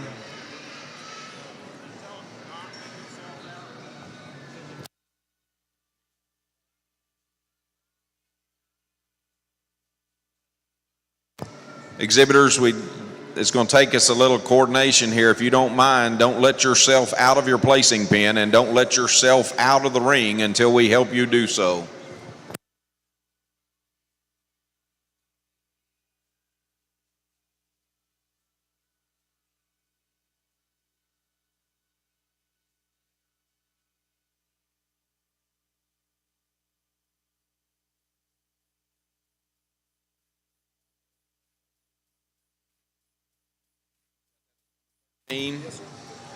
Our 13th selection comes from Class 6. That's Jay Stotts from Hydro Eakley. We need Luna Greer from Shattuck in the ring. Brian Holt, you're on deck in Class 6.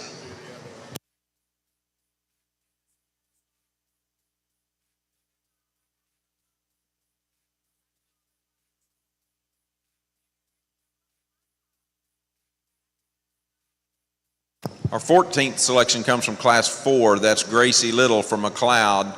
We need Callan Hicks in the ring. Tate McConnell, you're on deck for Class 4.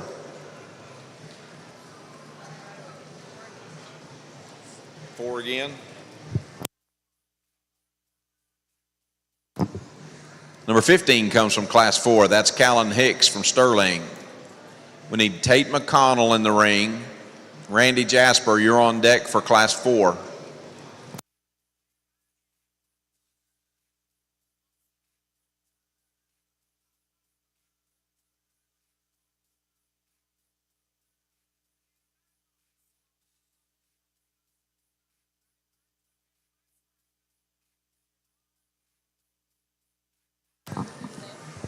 Our 16th selection comes from Class 3. That's Case Brassfield from Minco. We need Carson Kettner in the ring. Holden Winters, you're on deck for Class 3.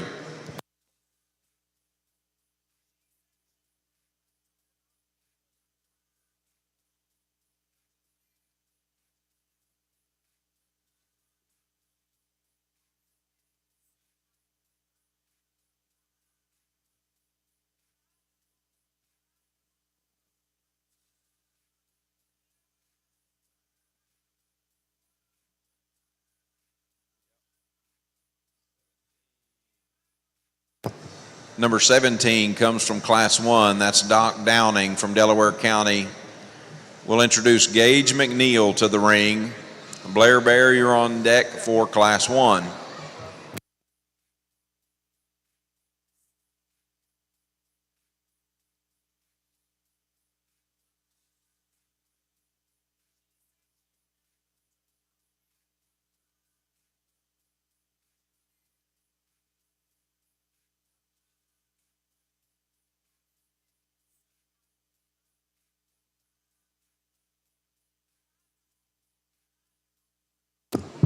Our 18th Division I Dark Cross comes from Class 1, that's Gage McNeil from Elgin. We need Blair Bear in the ring.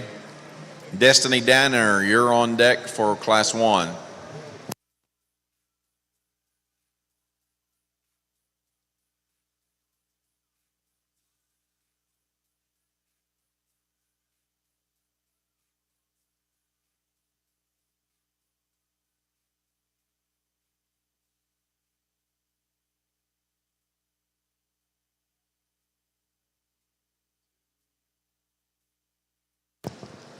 Our 19th selection comes from Class 2. That's Emma Throckmorton from Marlow. We need Baylor Lott in the ring. Hazen Bates, you're on deck for Class 2.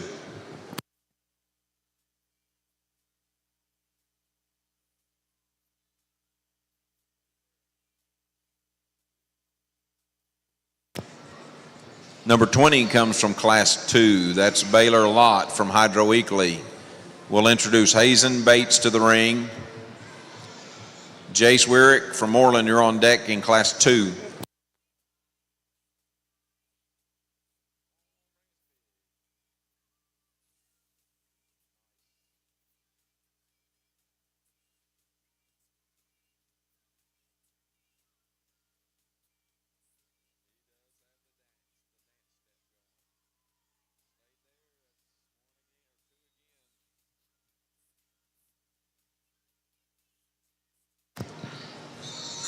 Number 21 comes from Class 2. That's Hazen Bates from Alva. We'll introduce Jace Wyrick from Moreland to the ring.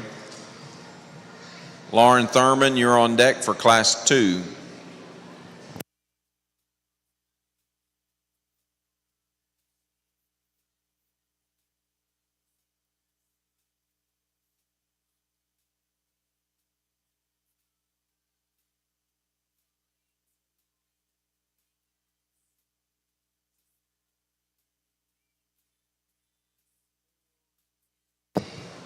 Our 22nd selection comes from Class 4. That's Tate McConnell from Wellston.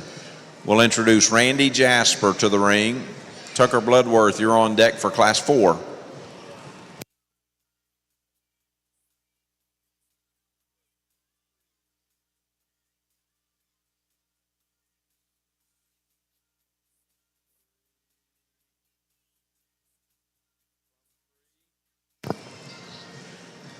Number 23 comes from Class 3. That's Carson Kettner from Central High. We'll bring Holden Winters to the ring. Jay Stotts, you're on deck for Class 3.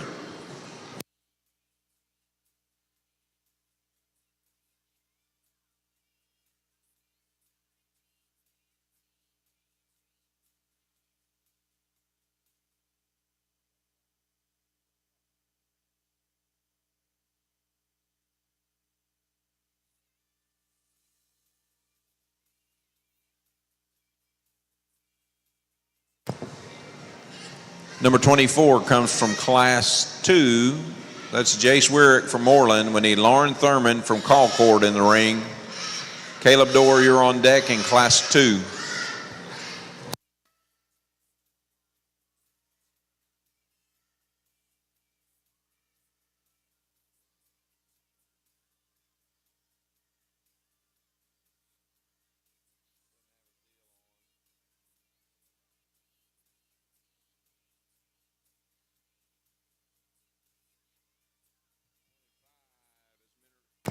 Number 25 is Holden Winters from Altus. We need Jay Stotts in the ring. Violet Humphreys, you're on deck for Class 3.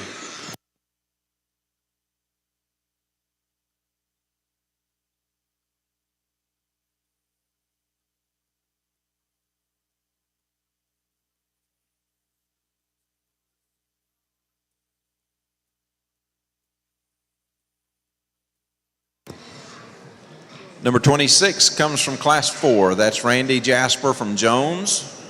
We'll bring Tucker Bloodworth to the ring. Cambry Dosh from Colbert, you're on deck in Class 4.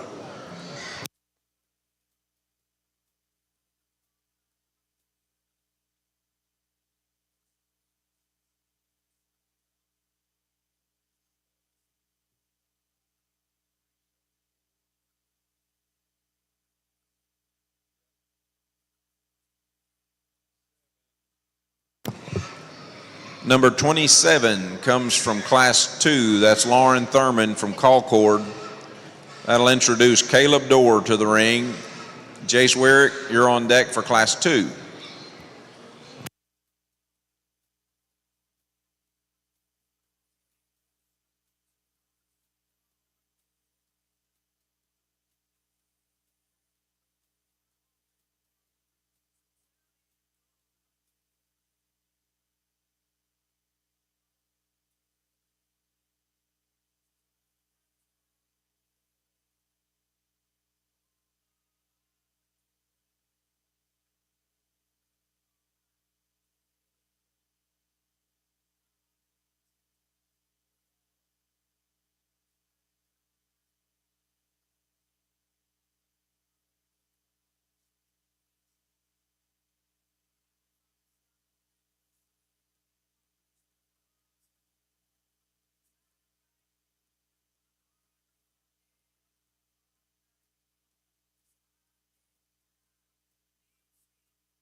Our 28th selection comes from Class 3. That's Jay Stotts from Hydro Eakley.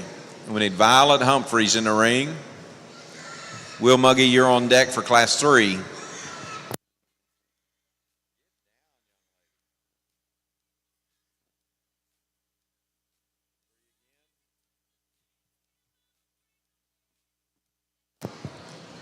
Number 29 comes from Class 3. That's Violet Humphreys from Moreland.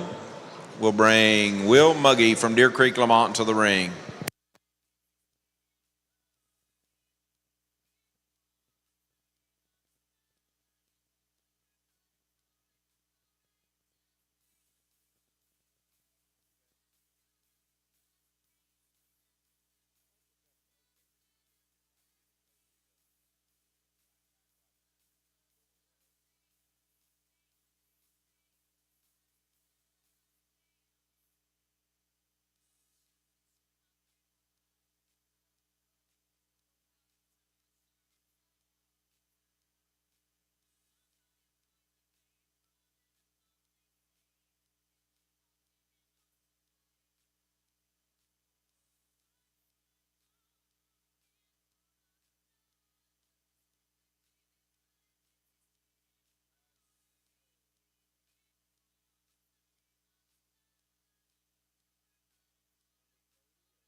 Our 30th and final selection for the Division I Dark Cross preliminary sale lineup belongs to Luna Greer from Shattuck. Congratulations to our Division I exhibitors.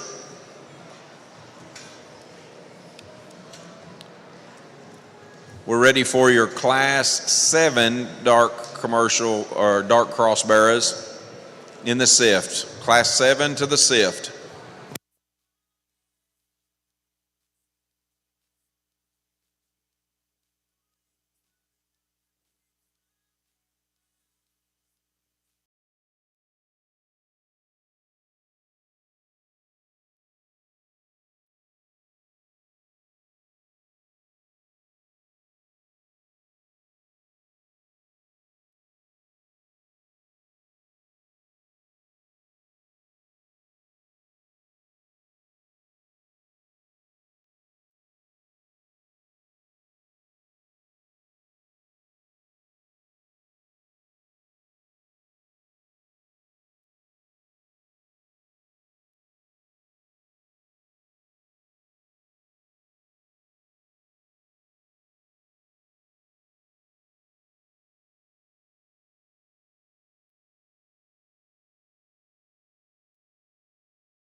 and he's certainly not wrong. I think quality's deep, and they've gotten the most out of him.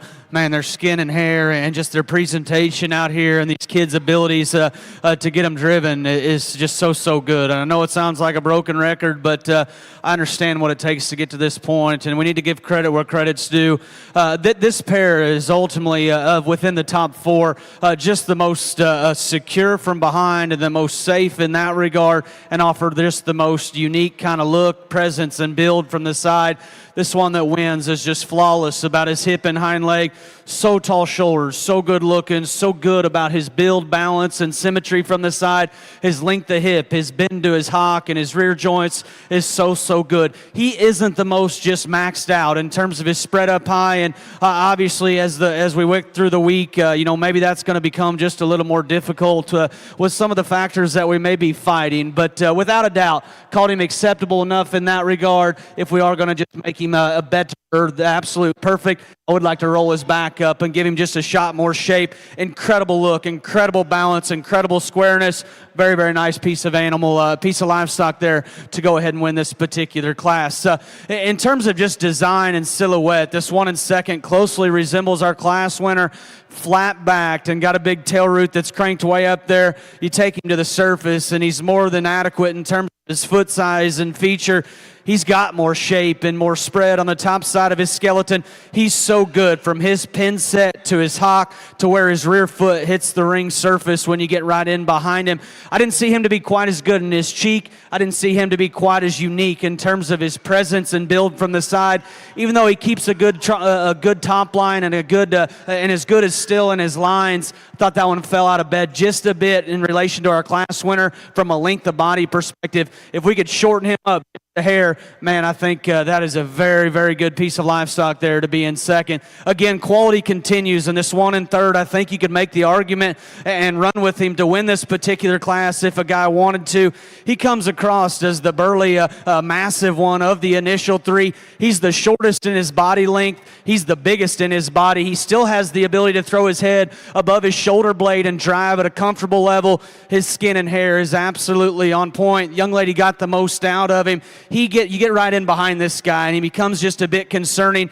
He needs to be square from his pin set to his top hock to where his rear foot hits the ring surface. And if we're going to truly label him as the man of the class, I'd like to intensify his rear foot size and bone work to go ahead and say that and run with him. Incredibly good animal there to be in third. My compliments to that lady and her crew getting them ready. If we're just going to judge them from their hip loin forward, this black one is absolutely insane good. Beautiful head, beautiful neck, absolutely perfect in terms of his shoulder height in relation to where his and front surface, flat back, presented to a T. Skin and hair is absolutely incredible. You take him to the surface, he's got the big feet and the big bones. Young lady, I just have to make your bear a longer hip, and if we do so, I think he'll be just more athletic and more comfortable off his rear too. He never just wants to kind of grab the ring surface and drive with the authority that this guy is after. Man, if we're just giving credit where credit's due, that thing again, front 3/4, absolutely insane. Just got to fix him out of his hip and hind leg just a bit. The Barrow comes in next, rivals that all-black Barrow directly in front of him in terms of comfort level and in terms of athleticism. He's maybe not the longest hipped one ever, but he bends and he reaches better than that Barrow. He's one of the few in class that is absolutely just incredible when you get right up on top of him in terms of the shape and dimension he has out of the backside of his shoulder. I couldn't get him to silhouette quite as well from the side as maybe I'd consider ideal. He's got a shot more cheek, a shot more crest. He's beginning to show his age up front. In my opinion, he gets a little rounder off either end of his skeleton. I love that hog's comfort level. I love his rib shape. I love the mass and muscle that he has. On the other end of the spectrum, we got a good-looking calico Barrow that just gets a little dry and raw. Here's a good-looking show Barrow that's compositionally very good. He's got a big hairy tail root that's cranked way up there. You get behind him, he's so square and secure. It's this view right here, young man. He's flatter in his rib. He's harsher in his body. It kind of throws off his lines and just his freshness of look. But, man, where he's good, I think he's so good in terms of look and in terms of shape. Barrow comes out next, incredible in terms of his feature. Like so many times, he becomes just a little coarser jointed. We got to square him up as he goes directly away from you. He's an absolute man, though. He's a beast in terms of his skull. He's a in terms of his hair and the density that he does have. Interesting class. Good one there on the top side. Let's make a round of applause for them kiddos, please.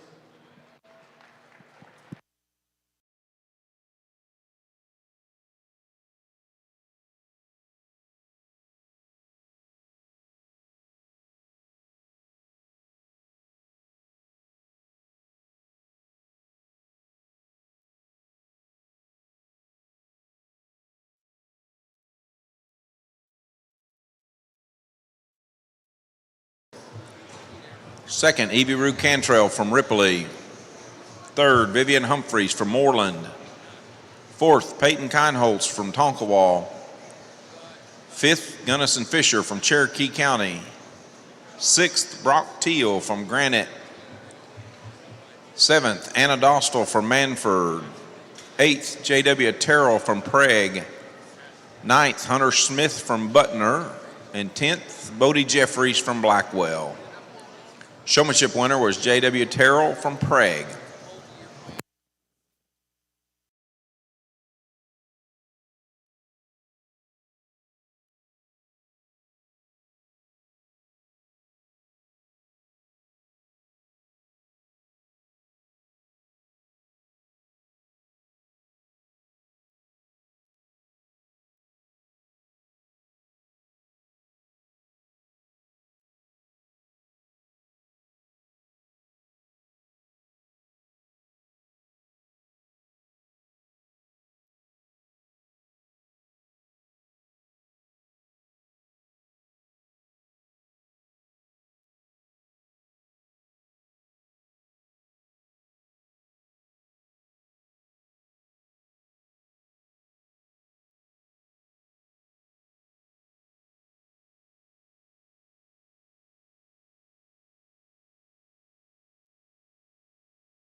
Alrighty, Class 7 starts off our heavyweight division. First place, Riker Johnson, Buckle Up from Moyer Genetic Edge. Second, Evie Rue Cantrell, with a tricked 4 from Cantrell. Third, Vivian Humphreys, One Truth, Goss. Fourth, Peyton Keenholes, Surrounded, Goss. We were trying to get information on 5th. So we are now in Class 8, which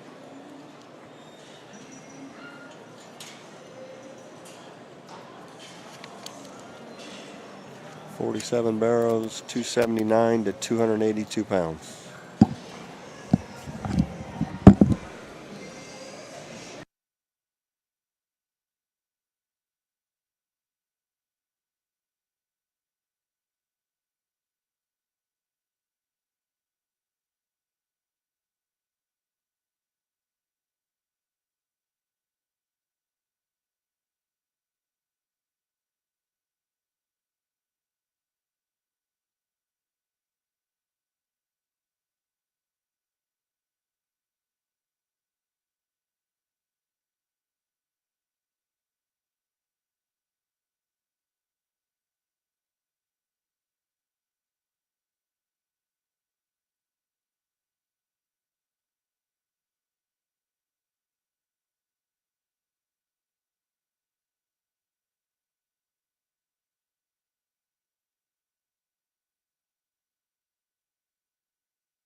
shows sometimes are marathons, they're not sprints, and man, this class makes things very, very challenging because some of them gave up on us, and honestly, a couple of these towards the top, I thought were going to give up, and they're going as good now as when they entered the ring, and it makes things very, very challenging and very, very interesting in this particular class. Lots of different parts and pieces, and what you are going to call acceptable enough is probably going to determine what you're going to do in this particular class. And I know that sounds like a broken record, but like I told someone last night at dinner, that just seems to be like the industry we're in 2025. That's just kind of pig shows, and I'm okay with that. We raise them. I understand what it takes to get this point. It's not easy. At the same time, there's a lot of quality. They're presented well. Young man directly in front of me has got one to win, and once I call his spine and chest just good enough, I think that's a high quality one that's really, really good looking up front. He's compositionally correct. He's one of the stouter featured bearers in class that still has look, presence, and then when you get behind him, even though maybe he wants to drop his pins, I still think he's one of the squarer, hawked, just more comfortable bearers in this particular class. Young man at 2, I compliment you for not giving up. Earlier we had you down the way just a bit, and I'm going to be honest, when this pig came in, I said he's way too short-hipped to ever last in the big ring, and I guess I got to eat my words because I don't know if that pig ever changed his step. From his hip loin forward, that is what they need to look like. Short back, beautiful up front, elegant, presented incredible. Big-footed, heavy-legged, so neat about his front 1/3. He's short-backed. He's strong in his top line. He's got a big tail root that's cranked up there. And even though we are going to get hard on his hip and hind leg, when you get in behind him, he's still square, secure, and good enough in his joints. He does need to be longer hipped, and that's why he is second. Past that, that's a very, very unique animal. And with the cards that were dealt, I felt like he was so good in so many places. We needed to keep moving him up. And like I said, I don't know if his step ever changed from the time he came in to the time he left. He does need to be longer hipped. He does need to be longer stepping. That's why he's second in this particular class. Here's a weird one, and I honestly just don't know what else to say about this pig. He's just a little weird acting. He's a little weird looking. There might be a screw missing upstairs if we're just being honest. But if we're going to talk about the good, this thing's a He-Man. He's big in his skull. He is giant in his arm. He has a gargantuan hind leg in terms of just the circumference of it. He's short-backed, and when he'll cooperate, he'll give you a neat kind of look from the side. For a stout mug, big-legged one, he's still good in his throat latch, good in his jawbone, and good about the length to his neck. He's short in his body length. He's got a fresh rolled-up back. Unfortunately, I just could never get him to do what I want. From the profile, obviously his attitude probably doesn't help that. If we could make him just blend and balance together right, better from the side, young man, I think that thing's far reaching. The black pig was winning at one time, and I hope nobody thinks I try to drive him in the dirt. I'm as fast to throw him back in the chutes or back in the pins there as anybody. I think this thing is a man in terms of his skull. He is the best hog in class in terms of just market animal shape. He has a gargantuan back. His pin set and just natural thickness from behind is absolutely incredible. It's easy to see from the outside looking in as the drive on his hip and hind leg wanted to give out just a bit. He's shorter in his rump. He wanted to go more east and west and set him down just a bit harder. He's so close. He's a power hog that still balances good from a height to length ratio. Just need to change him out of his hip and hind leg. On the other end of the spectrum, we've got a bigger, extended, safer hog that comes in next. He's got the squareness and the security behind that I'm after. He is longer rump than a couple of those that precede him. And even though he's not the most attractive about his poll, his crest, and his cheek, I still think that's a high-headed, arrogant bear that has the ability to drive at a comfortable level. Again, just couldn't get him to quite piece right from the side. For the mass that he has up high and getting into these heavier weights, I'd like to intensify his rear foot size and bone. Like I said, he's got just a shot more depth in neck, and then he got a little easy in his top line, particularly in relation to just his lower body and physical feel. Incredibly square from behind. Again, his ability to put his head above his shoulder blade and drive at a comfortable level is so good. I can appreciate his flexibility. At the same time, a little easy there in his top line. Good front 3/4 of this bear, stout in his mug, compositionally right. Young man got the most out of him. You take him to his rear skeleton, he's too fragile in his feature, needs to be longer in his hip and make him relax there in his spine. A really interesting class. Just take them how you want them. It's just my opinion today. Interesting class for sure. Kids are working their tails off. They were presented awesome. Let's give them a round of applause, please.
Fourth, Mason Morris from Yukon. Fifth, Jackson Connor from Tuttle. Sixth, Cashin Young Johnson from Sperry. Seventh, Talon Cummings from Crescent. Eighth, Peyton Kindholtz from Tonkawa. Ninth, Lane Boatner from Morris. And 10th, J.W. Terrell from Prague. Peyton Kindholtz was the showmanship winner in Class 8.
Alrighty, back here with our Class 8 results. In first was Tucker Hughes. Is an all-out from TKO. Second, Braden Watts. That's a My Intention from 4W. Home raised. Third, Ian Morris, OG. By Morris family. Show pigs. And then fourth, Mason Morris with the littermate OG from them. Fifth was Jackson Connor. Not sure the sire, but bred by them, Connor Show Pigs. So that class will be strong in the bred and owned division. So we're on Class 9 of 12, 283 pounds to 287 pounds. 50 barrows in this class. Thank you. You are on fire, Coy. You're on fire. Farmer Dot? Tell me about how the Duroc barrel Oh, I gotta looks. take care of my boy, You right? still hate him? Yeah, I still hate it. Still hate it. He came in, I said, his girlfriend won Duroc. I said, I love it. He's going to win. He's going to win. He's like, I hate that barrel. He is slab-sided, kneed in, and he kept going, threw him in. I told you. He's like, I hate that barrel. He is a freak, man.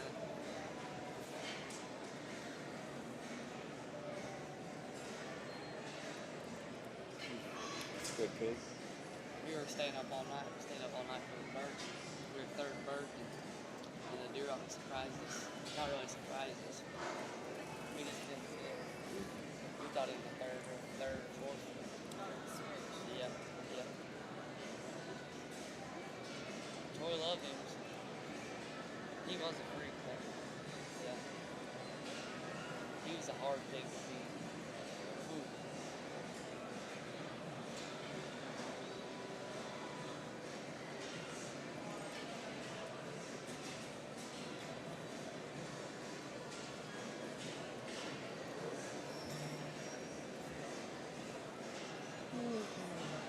You know anything in this one, Corey? What'd you say? You know anything in this one? No, not yet.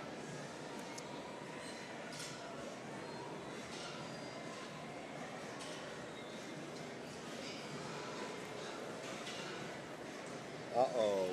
4 circles. 4, or at least 3. At least 3, yeah.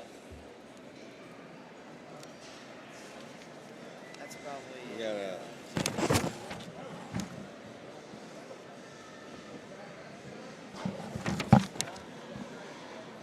517-225. JD helps him.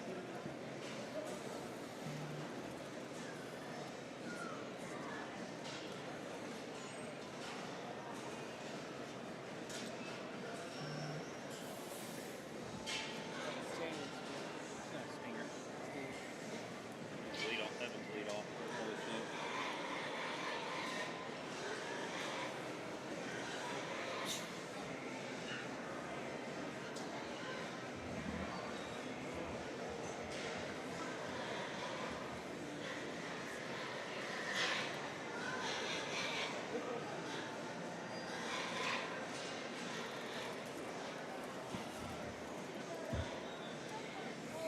Ugh.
Well, another nice class here, and I don't know again if it falls together just perfectly. I am very pleased with the top end of this deal, and when you get these three out here and get up on top of them, and I know everybody ringside doesn't have the ability to do that, but things change a lot when you just get right up on top of them. There's one that could just swallow the other within this top pair.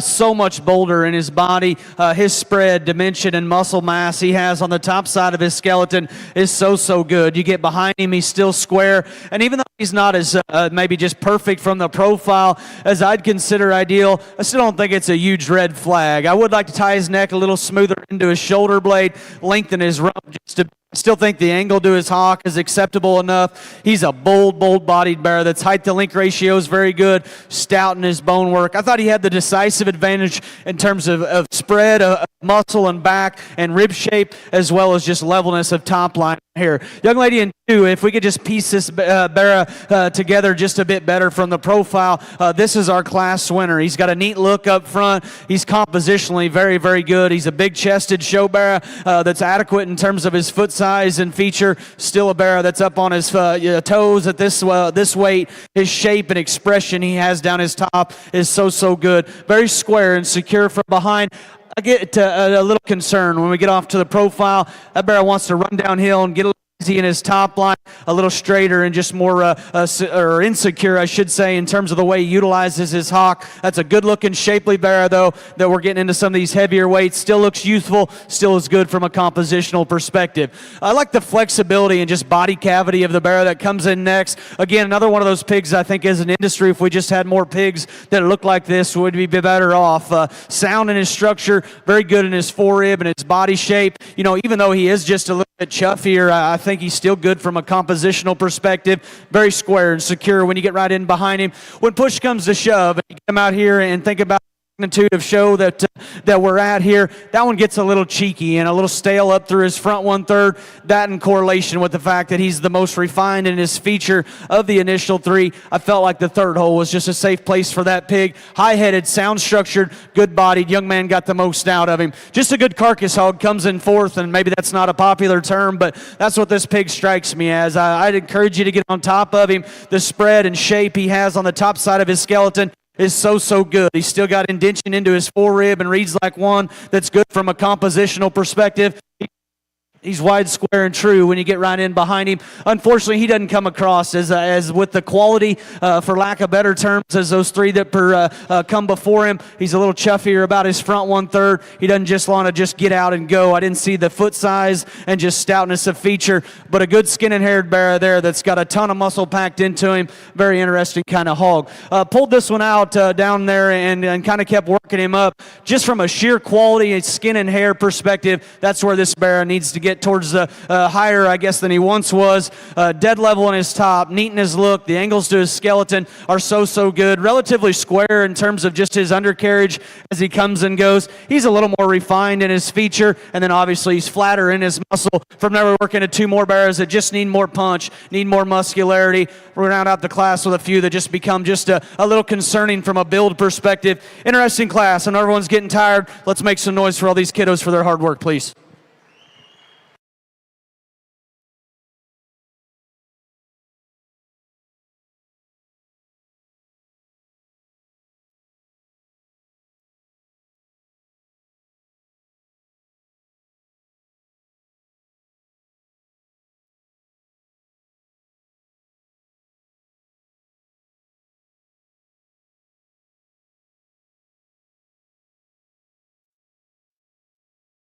First place, Channing Goodson from Tecumseh. Second, Evie Rue Cantrell from Ripley. Third, Ethan France from Beaver. Fourth, Olivia Calcote from Tuttle. Fifth, Ruger Heron from Red Oak. Sixth, Kyson Taylor from Forgan. Seventh, Grayson Wolf from Chattanooga. Eighth, Rhett Seitz from Granite. Ninth, Charlie Robinson from Harmon County. And 10th, Riley Schoaf from Yukon. Evie Rue Cantrell from Ripley was the showmanship winner in Class 9.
Alrighty, back with Class 9 results. First place, Channing Goodson, Stinger from Colson. Second, E.B. Rue Cantrell, Urban Legend Cantrell. Third, Wild Time from Halphen. I'm sorry, Ethan France, Wild Time Halphen. Fourth, Olivia Cacote, not sure exactly. Did not know any pedigree information there, a breeder. Fifth, Ruger Heron, Make It Rain by Goss Livestock. So we are on class 10 of 12.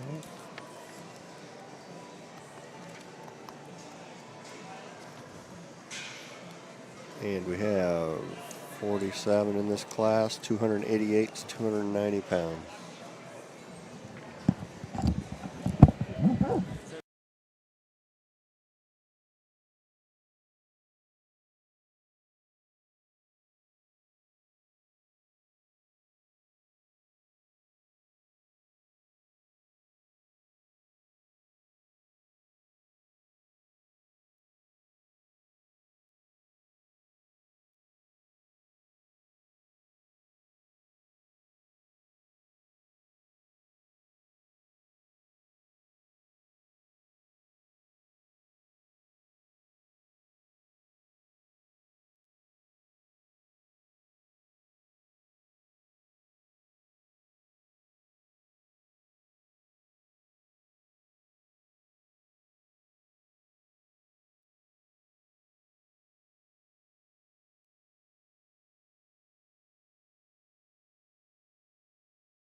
of these cross bearers here, and honestly, I think these top three all offer a shot more extras. There's one that's just easily the combination of the other two. This class winner's got the look and silhouette of the bear that lands in second, yet he comes with substantially just more muscle and punch when you get on top of him, much like the Barrow in three. I just read this one again, not only to be the combination, just the best one. Awesome looking from the side, his strength of top line and look and just symmetry from the side, so good. Like I said, in relation to the Barrow in second, it's absolutely no competition. He opens up with just more spread, muscle, and mass on the top side of his skeleton. He's got substantially just more expression and ditch and goes away with the same advantage. I'm not going to tell you he's the heaviest muscled one we've seen all day, because he's not, but he's got the decisive advantage over the Barrow in two. The Barrow in two is a very neat kind of animal. That is one stout, hairy rascal. When you take him to the surface, he's got the big feet and the big bones, and he's honestly very comfortable. He has the ability to throw his head above his shoulder blade and drive at a comfortable level. He's actually in rib longer, but yet stays collected in his top line. His length of rump and length of step out back is the best in this particular class. Honestly, it's just pretty simple. They have to have more muscle than this. You get up on top of him, he's just too plain, too bland.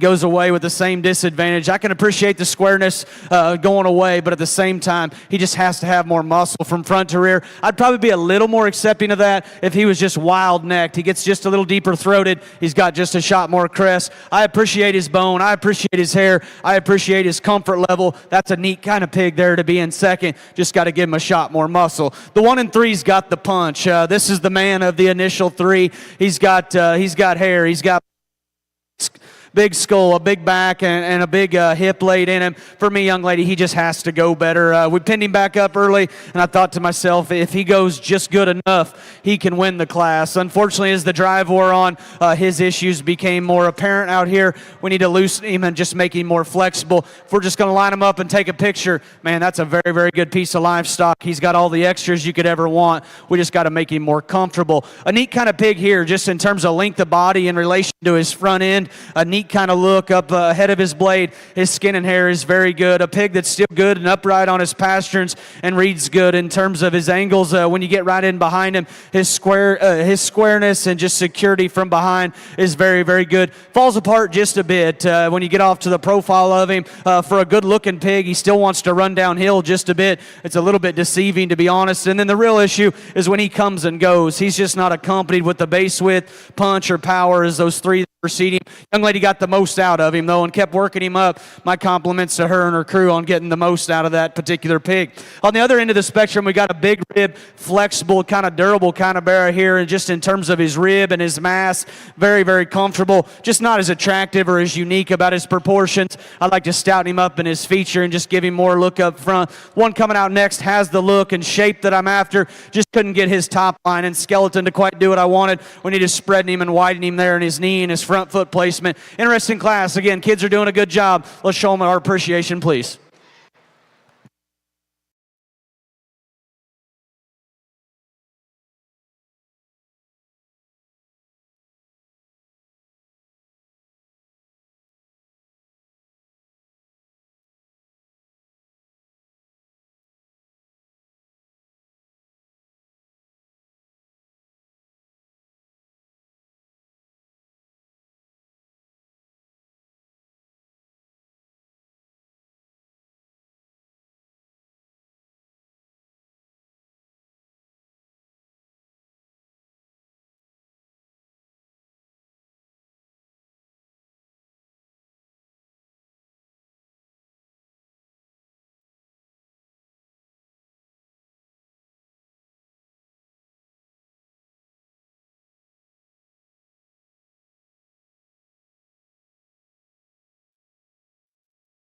First place, Reed Dorman from Lindsay. Second, Laney Allen from Canute. Third, Jaden Caldwell from Kiefer. Fourth, Piper Brandon from Kate County. Fifth, Bo Butchie from Navajo. Sixth, Layla Begley from Elgin. Seventh, Dason Delosier from Adair. Eighth, Jackson Connor from Tuttle. Ninth, Silver Bentley from Navajo. And 10th, Adeline Brumley from Chickasha. Piper Brandon from K County was the showmanship winner in Class 10.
Alrighty, back with Class 10 results. First place was Reed Dorman. It was an all-out from McGuire Livestock.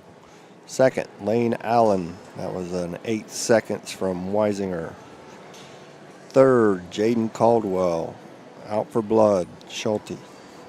Fourth, Piper Brandon, Modern Day, CNC. Fifth, Jade Cook, Dream On from Heron Genetics, Brock Heron. So we are on Class 11, which is our next to last class. 288 to 290 again, 46 pigs in this class.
here. I think the quality is very, very good. And with that being said, I think there's two of them that still sort to the forefront relatively quickly, and that's nothing to take away from the others. I just think these two are so good, and for different reasons. And when push comes to shove, one of them's just a little wilder looking, one of them's just more of a man. And I call them both plenty good looking, plenty good built, and plenty good structured. And if that's the case, we're going to have to go with the one that's just substantially stouter. I like this Barrow right here to win. He has the advantage in foot size, feature, hair, and bone. He's so much better out of the backside of his shoulder in terms of just being aired up, in terms of his body shape, in terms of the spread and dimension, muscle, and mass that he does have. Still a very good looking show Barrow that reads right in the angles to his skeleton. He's just got more fluff. He's got more punch. He's got more just when you get right up on top of him. Still crazy good about his proportionality. And the only thing that makes makes things challenging, I read that Barrow to be just a little shorter in his hip. He's not as athletic as the Barrow that falls in a second. Dang sure acceptable enough for this judge on this day. I like that pig a great deal to go ahead and win this particular class. This is a show Barrow right here. This one screams my speed from the profile. Absolutely incredible in terms of his look, his presence, and his build from the side. That is the best looking animal we have seen ahead of their blade in terms of being in terms of having a stout skull, yet a very youthful, neat kind of look up front. For a Barrow that's just a rib longer than maybe I'd consider ideal, he pulls together a perfectly level and flexible kind of top line. He's longer out of his rump. He bends his hind leg with just more flex and reach. When push comes to shove and the stage is this big, young man, they got to have more fluff when you get right up on top of him. I read him to be flatter in his body, narrower in his pin set, and just a little more generic in terms of his body width and his pin width when you get right in behind him. I know that's getting critical, but that pair's real good. I like that pig a good deal. I just wish he had a shot more punch to get any higher. This one can give you a look and views at times that scream class winner because he is so broad and so dense and so good on the top side of his skeleton. His forerib shape, his length of body, and his spread up high is so good. Still massive, square, and true. When you get right in behind him, you take him to the surface, and he is very good in terms of his foot size and feature. Young man, when the livestock come right at you, he just has to be better in his chest and knee. And we could get by with that in a class or two that we've seen previously. I thought there was a pair of them that were just a shot more fault-free and had just a shot more extras. I like that pig a good deal there to be in third. An interesting one here in fourth. Length of body in relation to just shoulder height is very unique, very square, secure, and safe when you get right in behind him. I thought as you dipped in and got critical on the livestock, he was the most mature ahead of his blade. He's got a shot more crest and a shot more pole, and then from behind, I didn't see him to have just the spread width or mass as a couple of those that preceded him. Skin and hair is on point. That's a stout featured one that runs uphill and a neat kind of image from the side. Young lady's got a flexible Barrow here that's got real muscle shape when you get right up on top of him. Spread and shape is very good. His natural thickness, pin width, and muscle when you get right in behind him is so impressive, yet he keeps his hock inside the plane of his hip. It's this view right here that I just couldn't get on the board with and run with. We need to tie his neck a little higher on the top side of his shoulder and just make him blend his pieces. That's real world good livestock there though. Good bodied, big muscled, and flexible. Anytime you got width and muscle and flexibility in check, you're always going to be on the short list towards the forefront. I like the front 3/4 of this Barrow in terms of just his ability to run uphill. His forerib shape, his arm is big, his skull is stout and rugged. We get to his rear skeleton, we just need to lengthen his rump and just make him more comfortable and more athletic out of his rear leg. Real interesting class, real good top pair. Let's put our hands together for those exhibitors, please.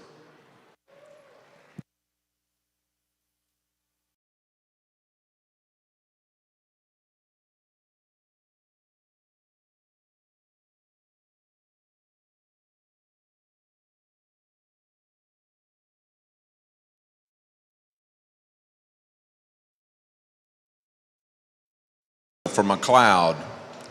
Second, Riker Johnson from Adair. Third, Ruger Heron from Red Oak. Fourth, Luke Lundry from Idabel. Fifth, Carly Ginn from Porter. Sixth, Corey Castle from Perkins. Seventh, Maddox Henry from Caddo.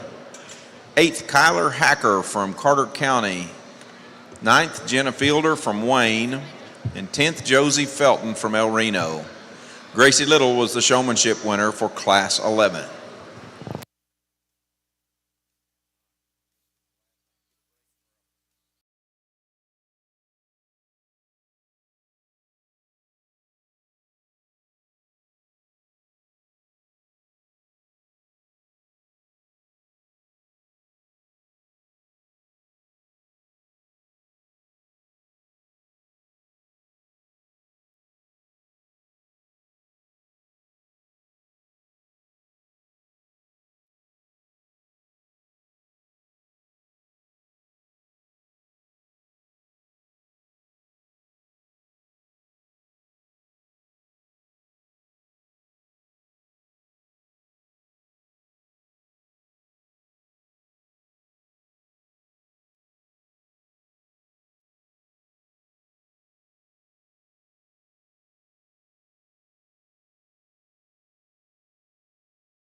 Alrighty, Class 11 results. First place, Gracie Little. That's a different league from Strieber. Second, Riker Johnson, Out for Blood, Boble. Third, Ruger Heron, Wide Awake, Wellman. Fourth, Luke Landry, Do Not Know Sire, from Breeding Genetics. Fifth, Carly Gwynn, Not Know Sire, bred by 4W. We are on Class 12 of 12. So there's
alrighty, we got a text on a correction. The winner of that last class was a money line from Streeter.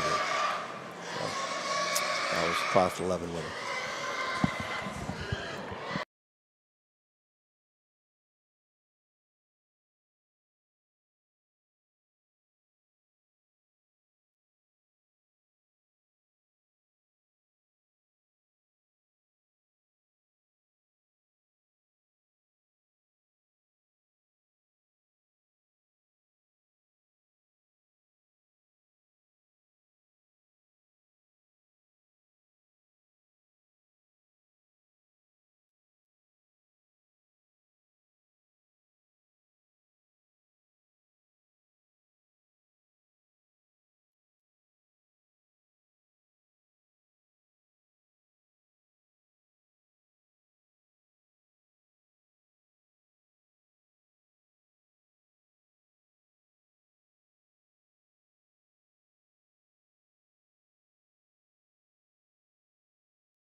Well, a good way to win, and we've made it. It's been an awesome 3 days. This is the last class, and it's been an honor and privilege, and we'll get to say a few more kind words, but it's a nice way to end.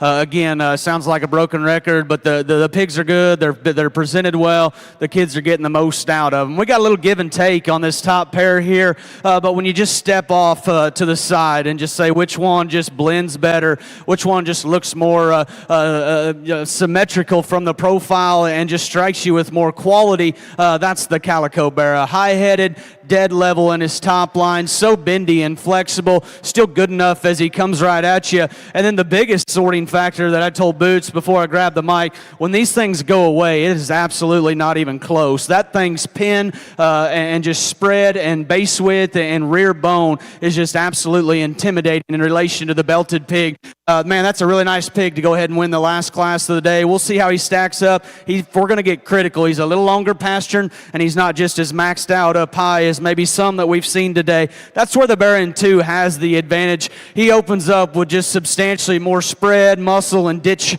on the top side of his skeleton. Very, very hydrated and good in terms of his fit job up high.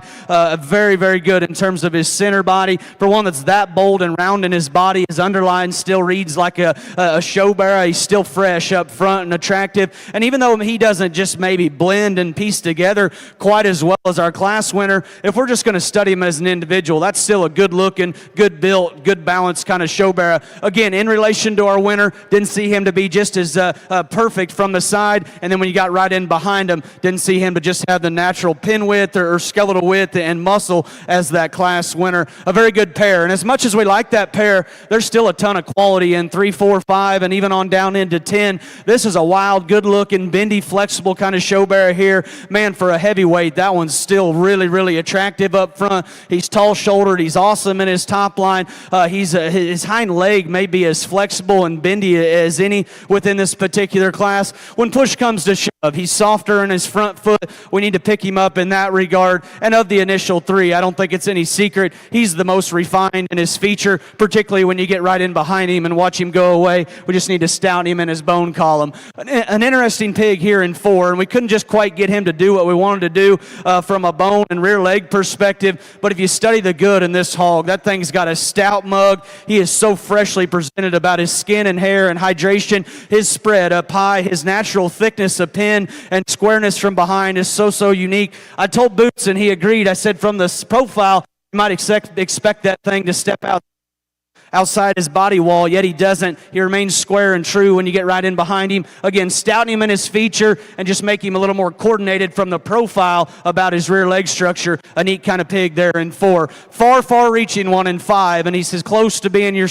class winner in an area or two because he's short-backed, he's neat-looking up front, he's stout in his mug. You get on top of him, he's adequate, I think, in terms of his spread.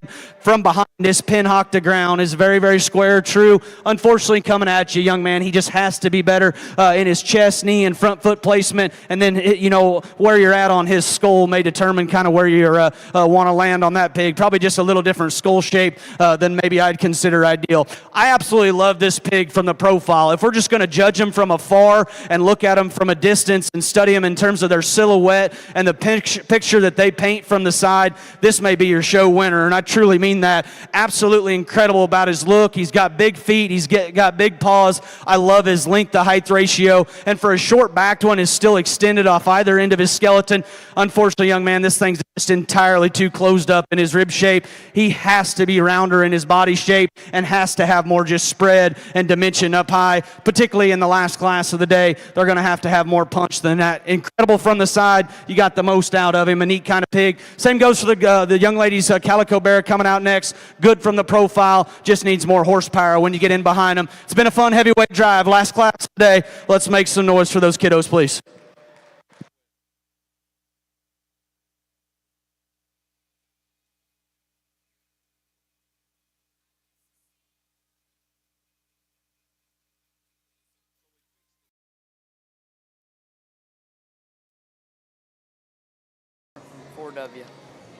Alrighty. We'll try to get quick here. First place gauge winners. That's an all-out from Mullet. Second, Gentry Tatum. That's a hit's different from 4W. Third,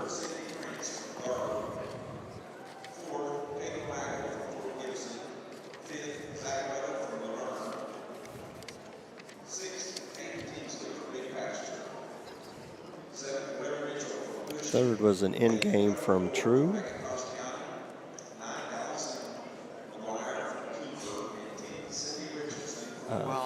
Fourth is Caitlin Waggle, Wild Time CNC. We don't have fifth yet. So we're getting ready for our division drive here.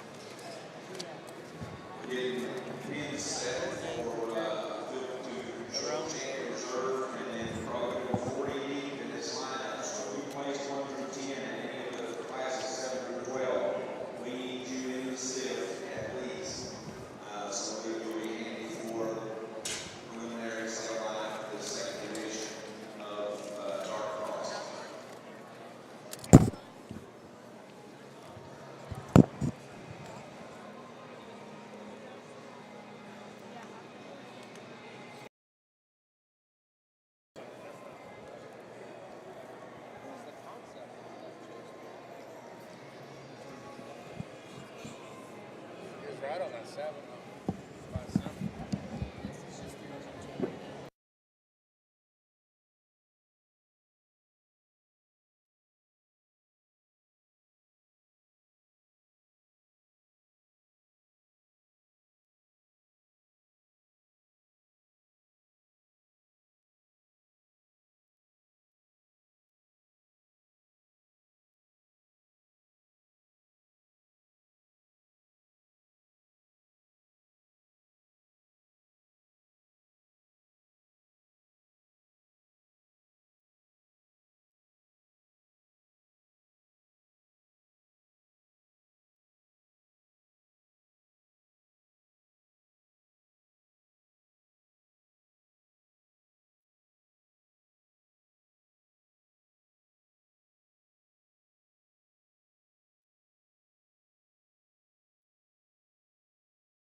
Class 7 winners, Riker Johnson, Buckle Up from Moyer. Second in that class was Evie Rue Cantrell, T4 from Cantrell.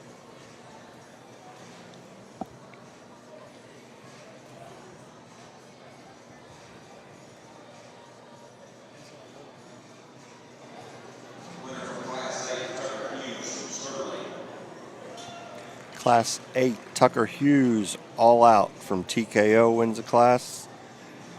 Second in Class 8, Braden Watts, My Intention from 4W.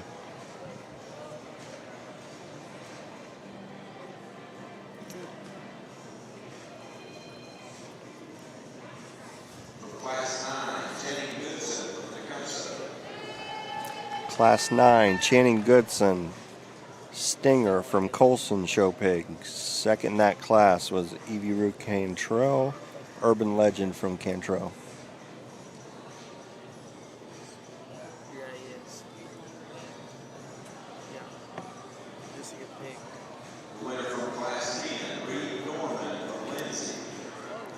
Class 10, Reed Dorman. It's an all-out from McGuire Livestock. Second, Lane Allen, 8 seconds, Weisinger.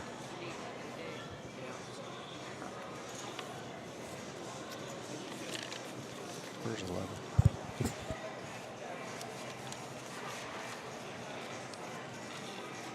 Representing Class 11, Gracie Little from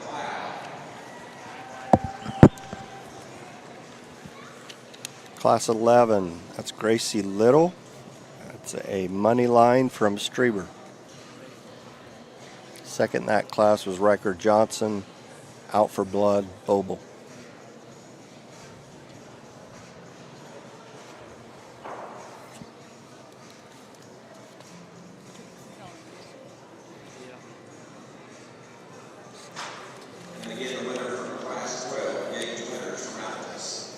Class 12, Gage Winter, all out from Mullet. Second in that class was Gentry Tatum. That's a hits different from 4W.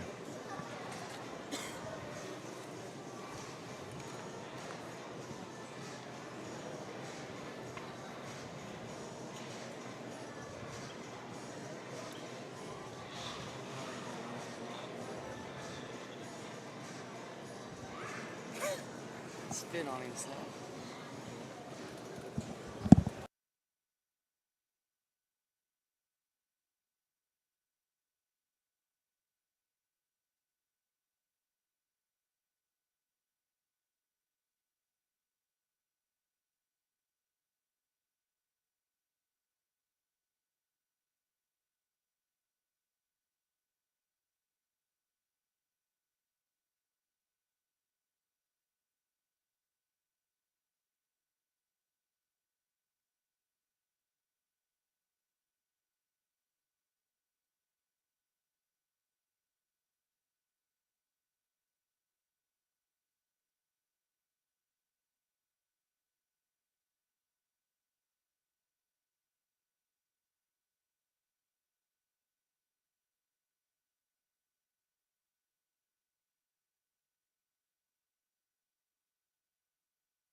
Well, if you kids want to just shut them down just for a second, I know we got to come back and bring them in for the overalls. Don't want to wear them out. Again, I don't have any big speeches to give. I want to thank the crew again for you guys having us. I know Boots will say a few words. This crew's been awesome to work with. They always are.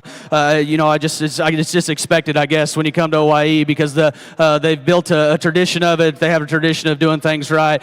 These six are awesome, and they don't look alike. I know it sounds like a broken, but none of them have all week, and I still am a firm believer that quality and value comes in lots of different shapes and sizes and types and kinds. We're very, very on the same page, I guess. They came out, and it's nothing to take away from them. I know sometimes I just show my cards, and it just is what it is. I guess that's how I am, but we're on the same page. We think it's a two-horse race, and once again, they do not look like each other, but they both have a ton of quality. They both look like they're hard to make. They're both presented incredibly, incredibly well. So if you guys want to fire them up, we'll grab a champion. We'll bring that second in. One more time, let's give all these class winners a round of applause, please.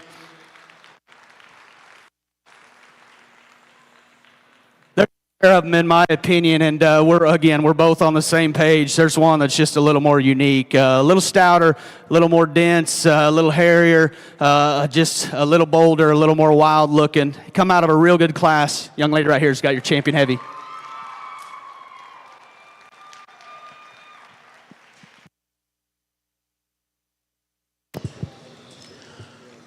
Champion from Division II belongs. Bring Riker Johnson to the ring.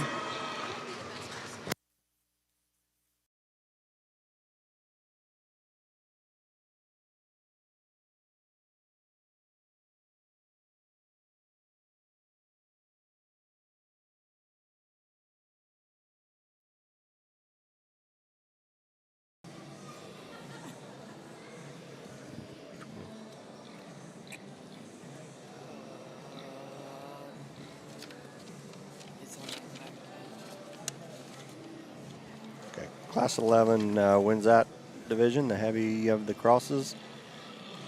That's Gracie Little, money line from Strieber. Brings in Riker Johnson, out for blood from Boble.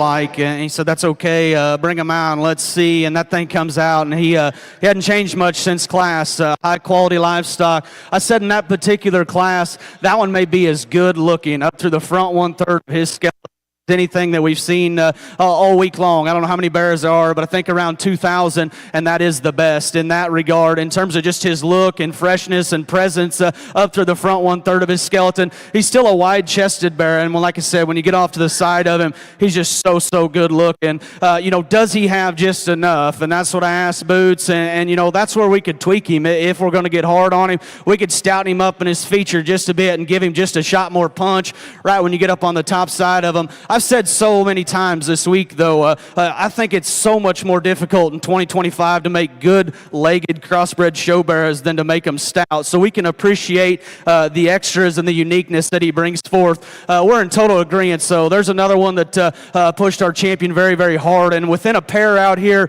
of really good looking, good built kind of show bears, we think he's got a shot more bone, a shot more pin width, and just proportions just a bit better from the side. Young man had a good pair of them. We like this one reserved, though.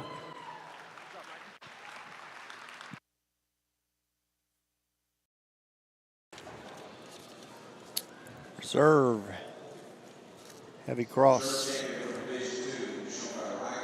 Riker Johnson, buckle up from Moyer Genetic Edge. That brings in Evie Rue Cantrell with her tricked out 4 from Cantrell.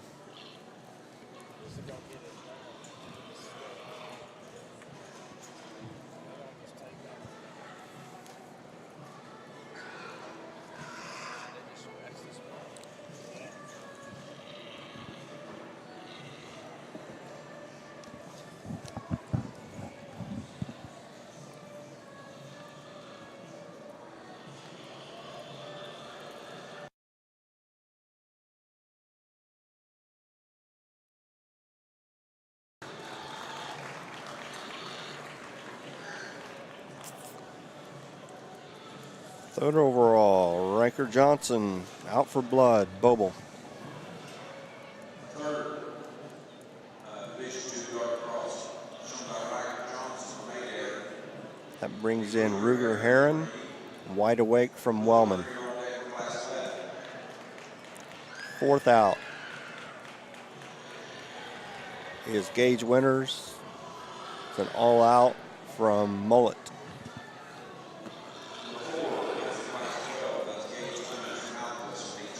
And that brings in. All out from Mullet. Oh.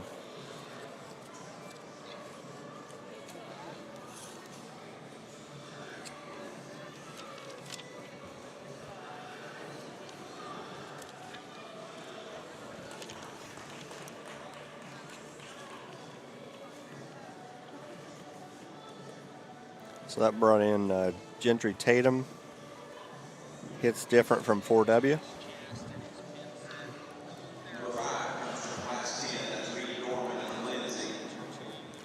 Fifth overall was Reed Dorman. That's an all-out from McGuire Livestock. They'll keep going here for the sale lineup, and then we'll head to the overall of the crosses. Be back in a second.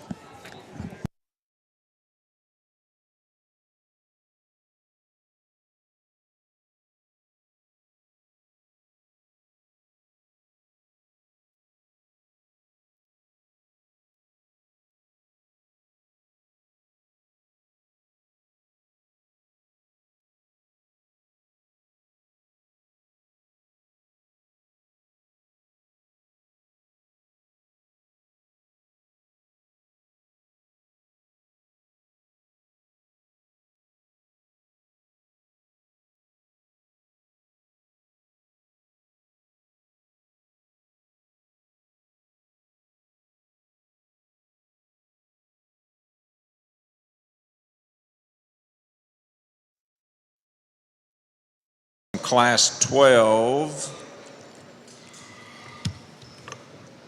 That's Gentry Tatum from Adair. We need Sydney Prince in the ring. Caitlin Waggle, you're on deck for Class 12.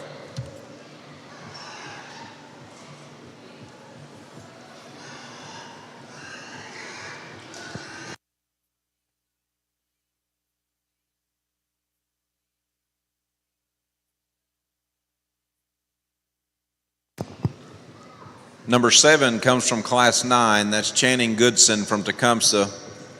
We need Evie Rue Cantrell from Ripley in the ring. Ethan France, you're on deck with Class 9.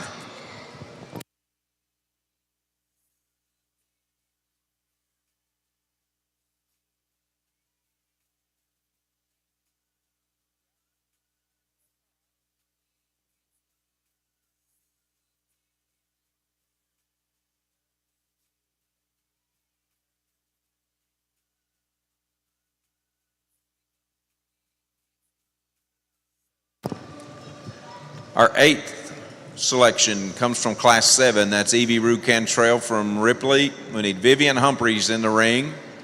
Peyton Conholds, you're on deck for Class 7.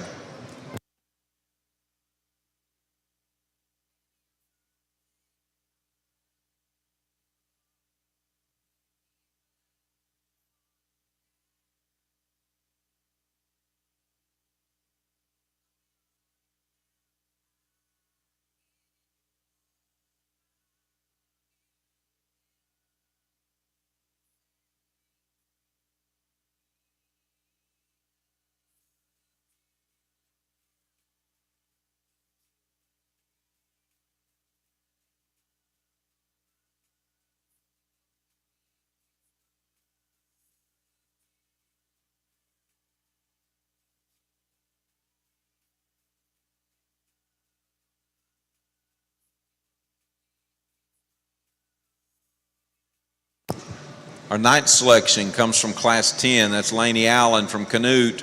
We need Jaden Caldwell in the ring. Piper Brandon, you're on deck for Class 10.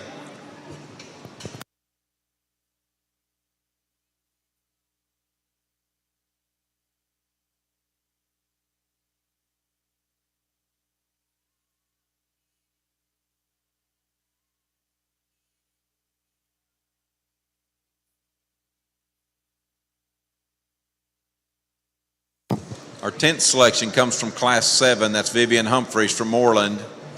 It brings Peyton Kindholz to the ring. Gunnison Fisher, you're on deck for Class 7.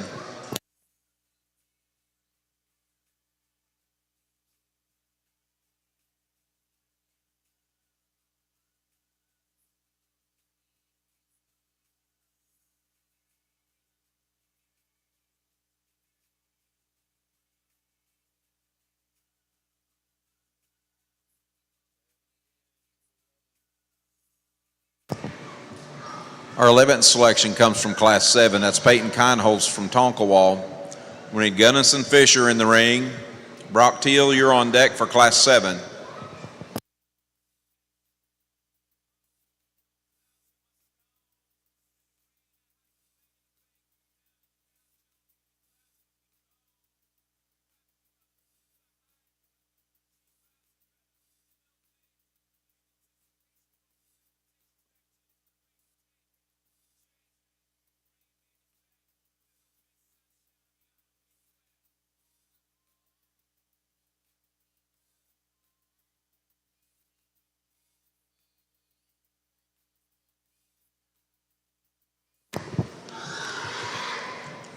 Number 12 comes from Class 9. That's Evie Rue Cantrell again from Ripley. We need Ethan France in the ring. Olivia Calcote, you're on deck for Class 9.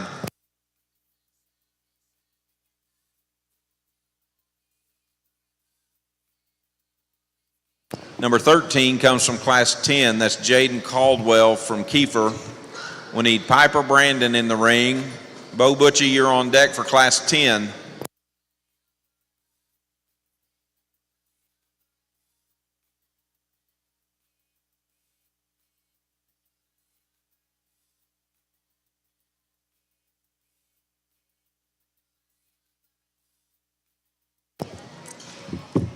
Fourteenth selection comes from Class 8. That's Tucker Hughes from Sterling. It lets Braden Watts into the ring. Ian Morris, you're on deck for Class 8.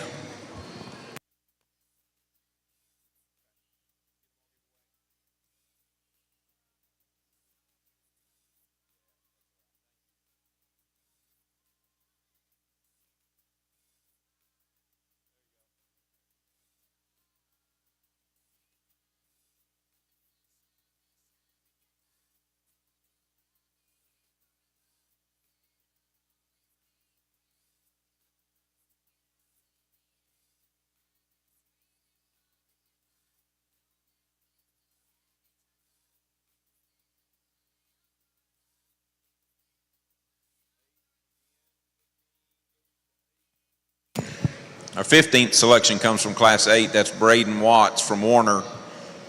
We'll introduce Ian Morris to the ring. Mason Morris, you're on deck for Class 8.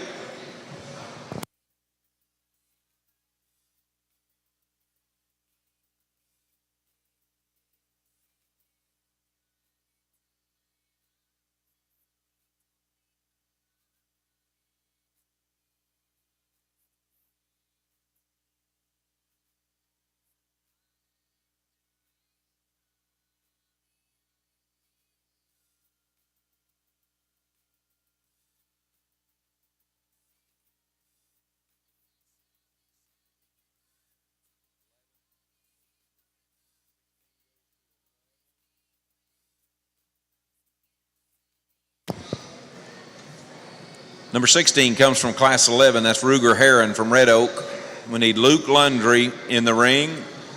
Carligan, you're on deck for Class 11.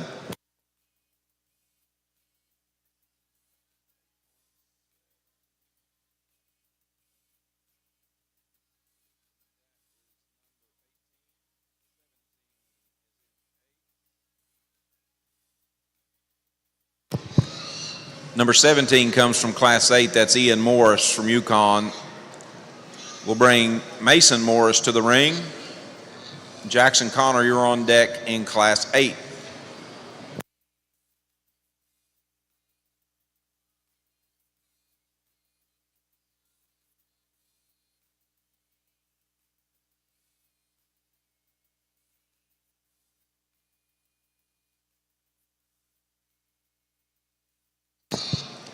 Number 18 comes from Class 8. That's Mason Morris from Yukon. We need Jackson Connor in the ring.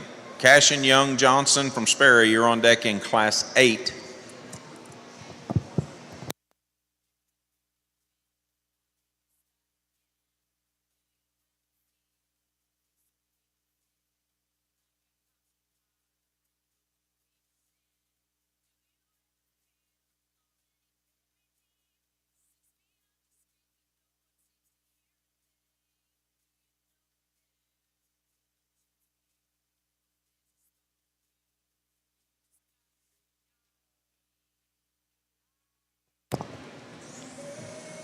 Number 19 is Ethan France from Beaver. We need Olivia Calcote in the ring. Ruger Heron, you're on deck for Class 9.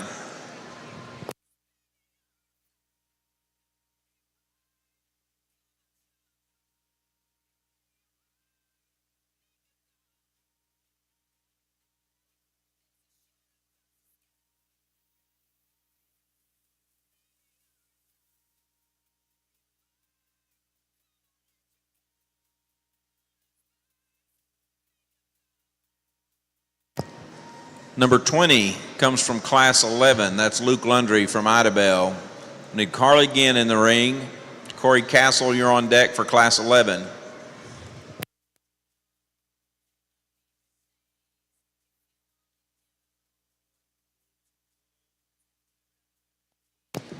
Number 21 is Piper Brandon from Cade County. We need Bo Butchie in the ring from Class 10. Layla Begley, you're on deck for Class 10.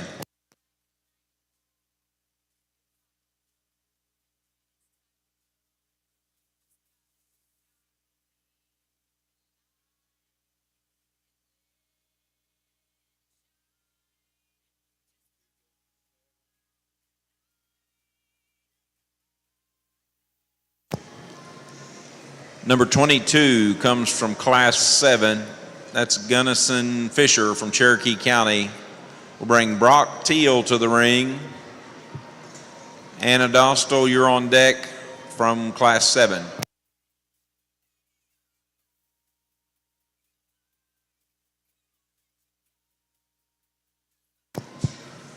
Number 23 comes from Class 11. That's Carly Ginn from Porter. We need Corey Castle in the ring. Maddox Henry, you're on deck for Class 11.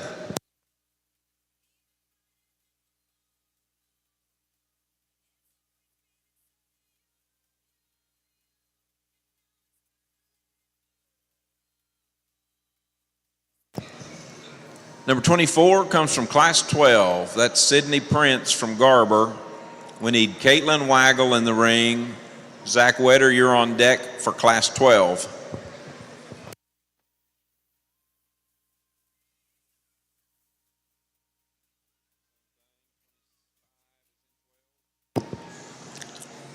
Number 25 comes from Class 12. That's Caitlin Waggle from Fort Gibson. We need Zach Wetter in the ring. Hayden Tinsley, you're on deck for 12.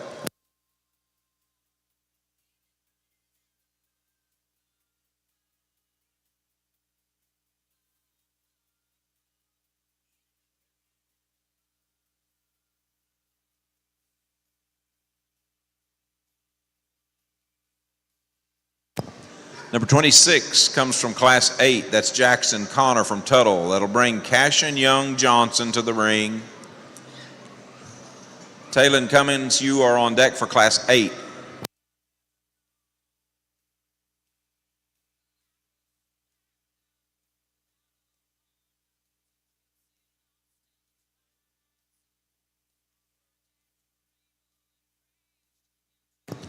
Number 27 is shown by Brock Teal from Granite. We need Anna Dostal in the ring. J.W. Terrell, you're on deck for Class 7.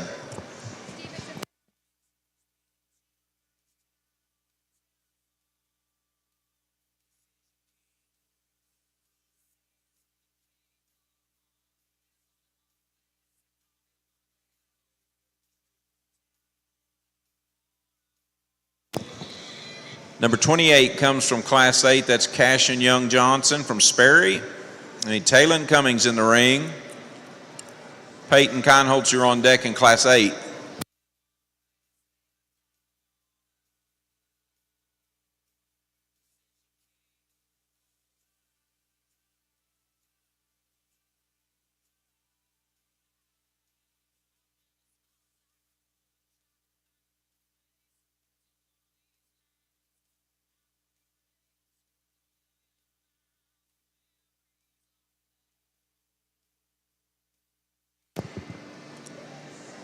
Number 29 belongs to Anna Dostal from Manford. We need J.W. Terrell in the ring. Hunter Smith, you're on deck for Class 7.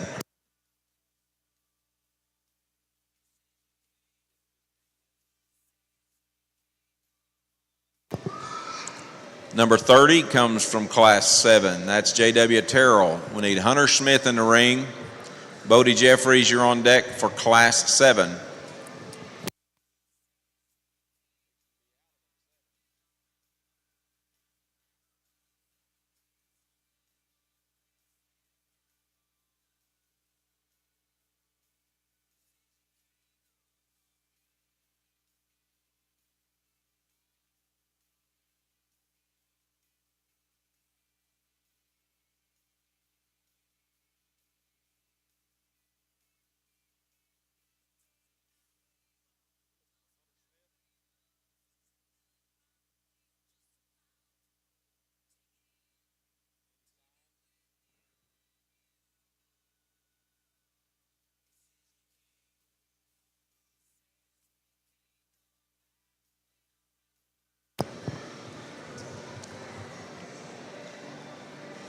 Hunter Smith from Butner, we are looking for your Class 7 ninth place Dark Cross. We need it in the ring at this time.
This is a third and final call for Hunter Smith from Butner 4-H. We need your 9th place Class 7 Barrow in the show ring at this time.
Let's bring your pig to the show ring, please.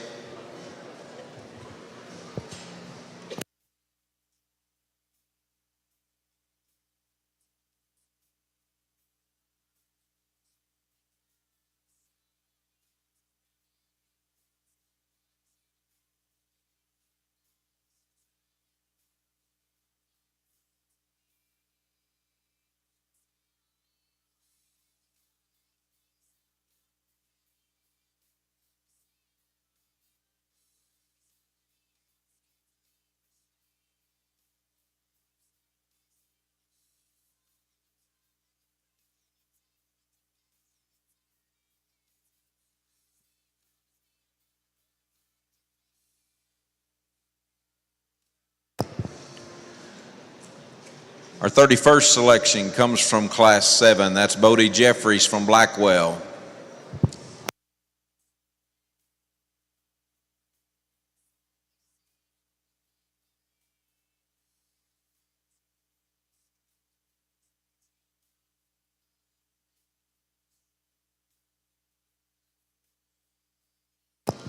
Our 32nd selection comes from Class 9. That's Olivia Calcote from Tuttle.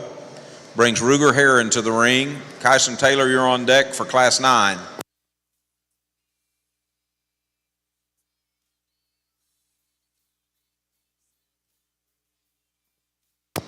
Number 33 comes from Class 9. That's Ruger Heron from Red Oak. We need Kyson Taylor in the ring. Grayson Wolf, you're on deck for Class 9.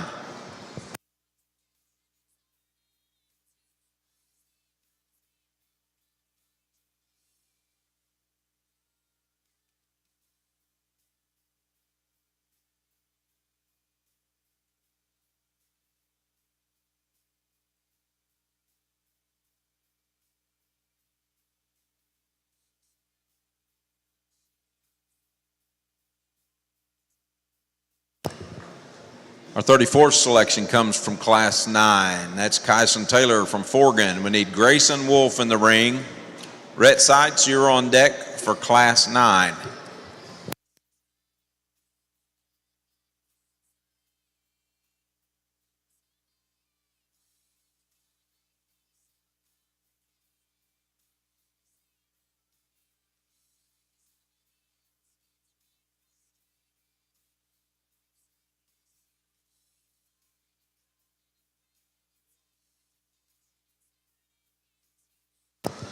Our 35th selection comes from Class 9. That's Grayson Wolf from Chattanooga.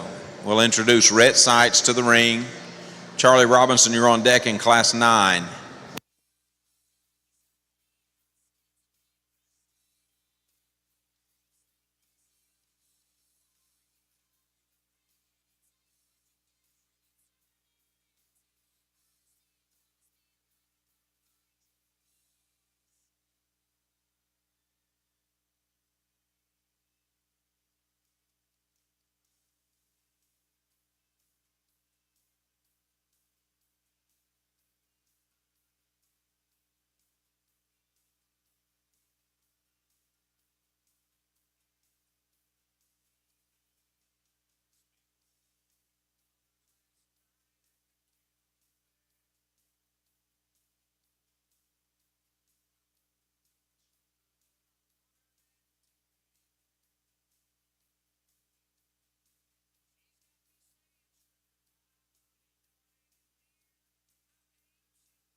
Rhett Seitz from Granite 4-H. We need your Class 9, 8th place, Dark Cross in the ring at this time.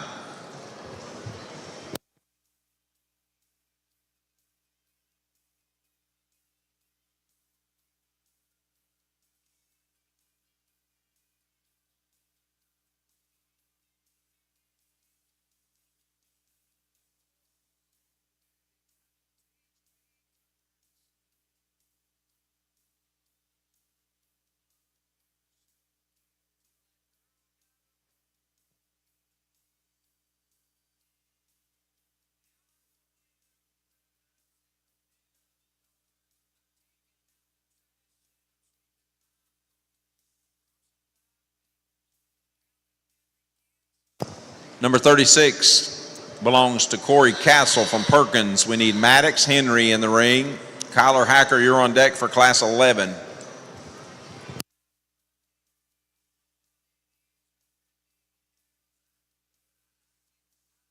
Number 37 comes from Class 11. That's Maddox Henry from Caddo. We need Kyler Hacker in the ring. Jenna Fielder, you're on deck for Class 11.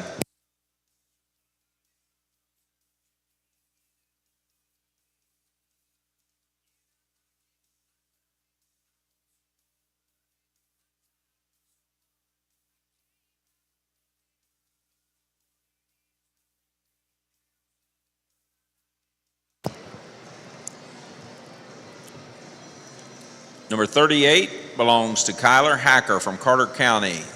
We need Jenna Fielder in the ring. Josie Felton, you're on deck for Class 11.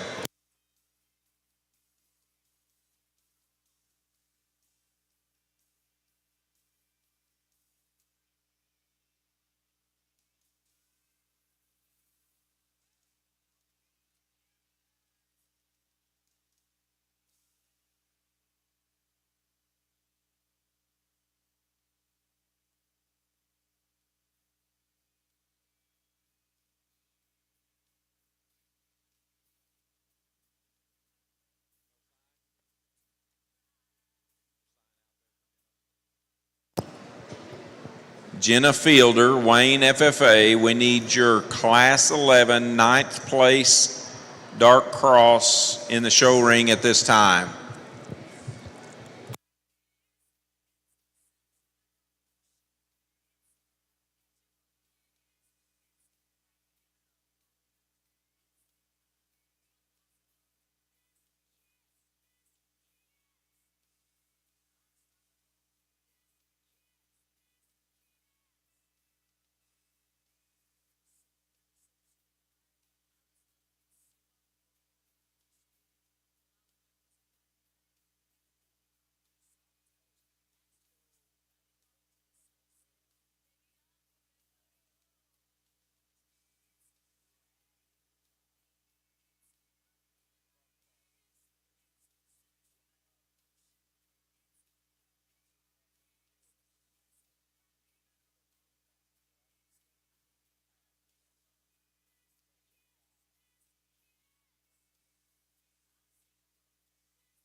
Our 39th selection comes from Class 9. That's Rhett Seitz.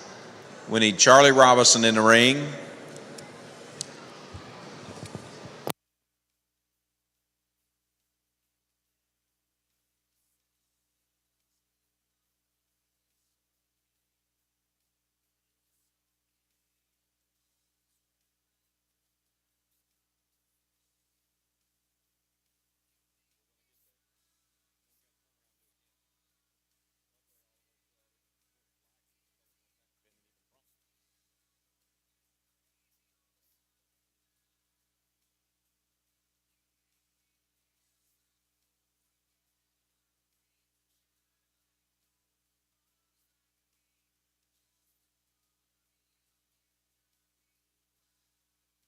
Our 40th and final selection for the Division II preliminary sale lineup comes from Class 10. That's Bo Butchie from Navajo.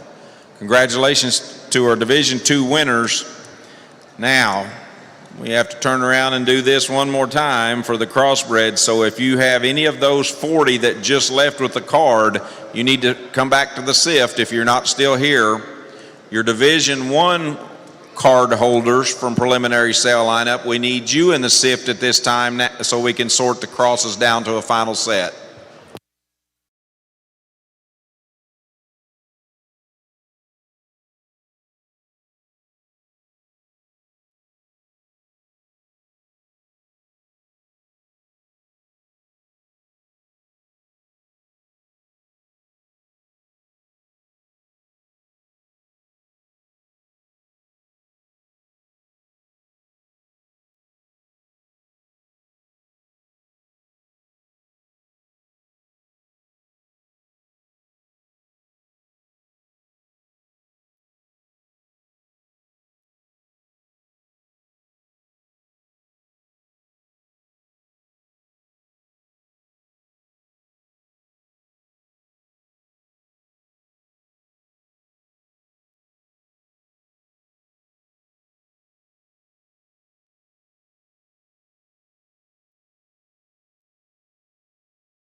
dark cross champion reserve, and I think we're going to line up 45 of these for our final sort for the crossbreds. So again, if you've got one of the dark crosses that we just got through sorting, and you got a card numbered 1 through 40, or you're one of the Division 1s that has a card numbered 1 through 30, we certainly need you in the sift at this time so we can work through this as efficiently as possible. Our Division 1 winner was Emma Selvage from Morris.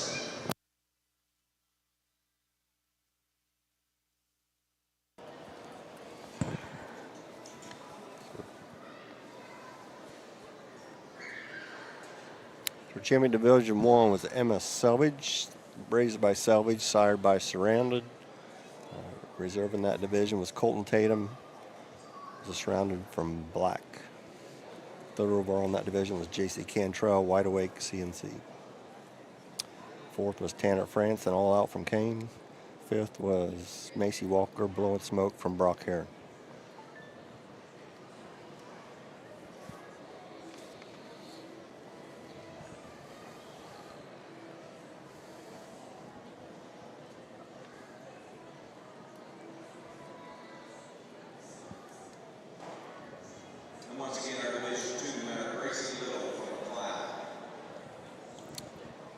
Division 2 champion Gracie Little, money line from Strieber. Reserve was Riker Johnson, a buckle up from Moyer. Third was Riker Johnson, out for blood from Boble. Fourth was Gage Winter, an all out from Mullet. And fifth was Clay Dorman, all out from McGuire.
Well, this is fun. When you get the call to judge a show of this magnitude, this is kind of what you had in mind. And it's not just about these two. Obviously, as I said earlier, I think there was 2,000-ish bears that kind of come through this ring. And, it's a marathon to get here. But when you think about the quality of these two, this is fun. This is what it's all about. And if you're standing ringside and you don't like these two and you want to nitpick them, I always say this. It probably sounds like a broken record, but one of two things. You either, A, do not know what it takes to get to this point, or B, you're just foul because you got beat by them, or C, potentially both. These two are very, very, very elite kind of livestock. And I've said all week, it's kind of funny, and they don't need to necessarily look alike, but these two kind of do. And like I said, it doesn't necessarily matter. Both these things are wild, I think, in terms of the extras that they bring forth, in terms of their silhouette, in terms of their stoutness, in terms of their power. They're both fresh. They're both well presented. They're both well driven out here. They're hogs that are comfortable enough in their skeleton. They're right from a maturity perspective. Very, very, very high quality. I know we got the reserves. It's going to be fun to drop, just drop one or two of them out here in a bit. But let's give these two showmen here a big round of applause, please. You two want to fire them up. Me and Boots are excited. We like them both a good deal. We like the reserves both a good deal. And we, like I said, we'll get to drop one in a minute. There's one of these that's just a little extra special, I think. And I know I've said that a lot, but honestly, when you're picking a grand, that's just what it comes down to. There's one that's just a little sharper in his throat latch and his look up front.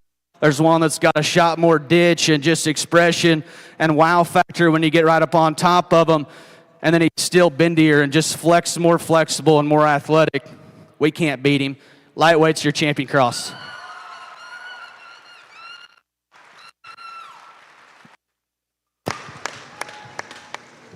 Champion dark cross shown by Emma Selvage from Morris. We'll bring Colton Tatum to the ring.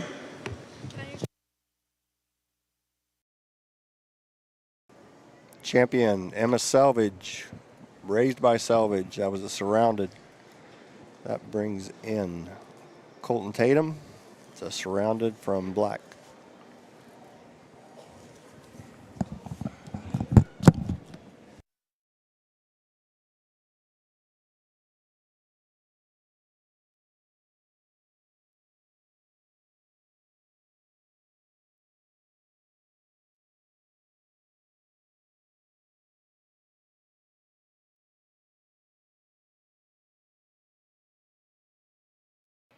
We dropped that reserve light in, and man, he's so unique. And I guess I'm lost for words to talk about just uniqueness because I think all four of these crosses that we have in contentions are just so good, so high quality. And you know, as I told Boots earlier, it's amazing. You can have 2,000 of them, and this is nothing to take away from others, but you can have that many show bearers and think about just how much time is put into it and money and sacrifices and the amount of people that are trying to get to this point, and the top end is still just that much more elite in our opinion. And I don't mean that in a bad way. Like I said so many times, we do this for a living back home. I understand what it takes to get to this point. Winning in 2025 is as hard as it's ever been, and there's absolutely no doubt in my mind when I say that. We dropped that guy wild in terms of his so tall-shouldered, so flat-backed, and just ripped out in terms of his shape up high. These are both very unique. We like one just a little bit better in terms of his center. Young lady right here is our reserve cross.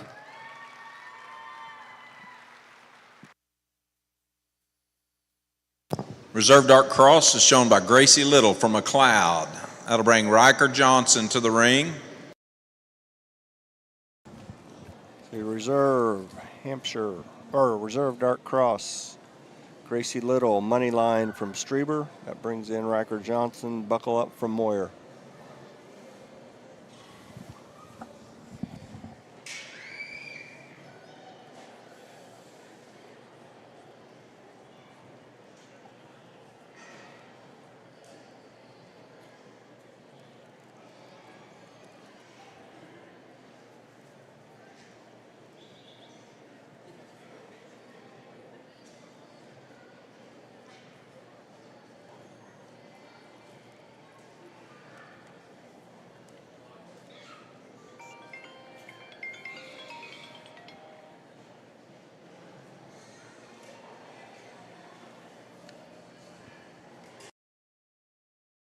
Off in terms of quality, and I think maybe there's some differences here. You got one that's just a little more wild built and a little harder shaped when you get right up on top of them.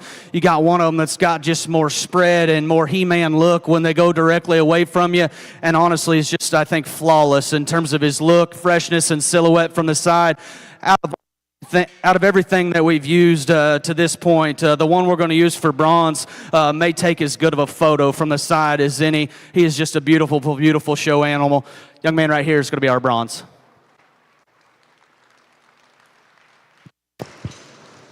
Third dark cross comes from Class 2. That's Riker Johnson. Wouldn't you know it, Riker's got the next one in line in Division 2 as well. Gage Winters, you'll be on deck for Division 2.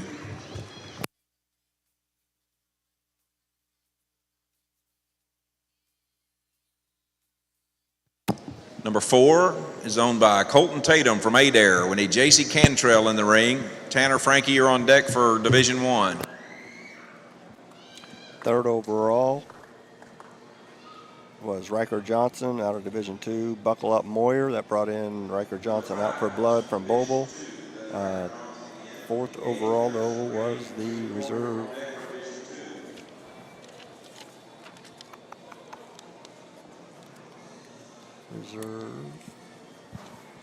Which was the D1.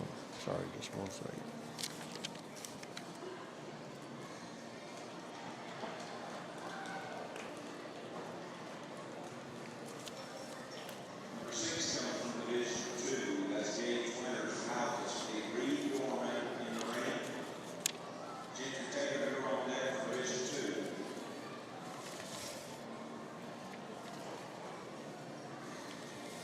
Okay, yeah, your fourth overall would have been Colton Tatum, surrounded from black. Fifth would have been Riker Johnson's third.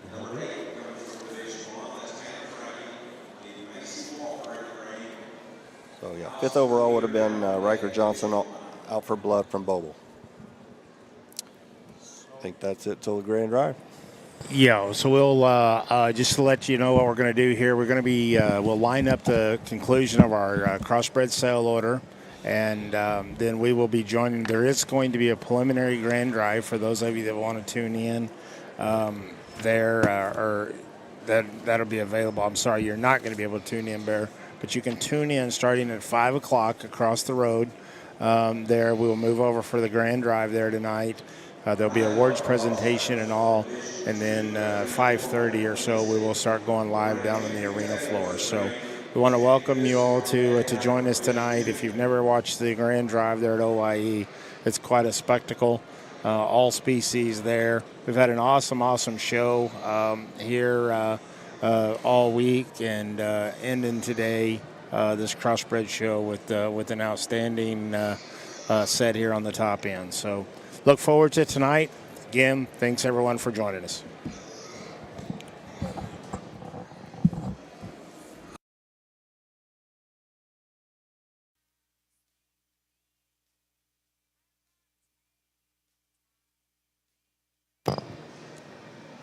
Our 10th selection comes from Division I. That's Macy Walker from Red Oak. We need Allison Cooley in the ring. Emma Throckmorton, you're on deck for Division I.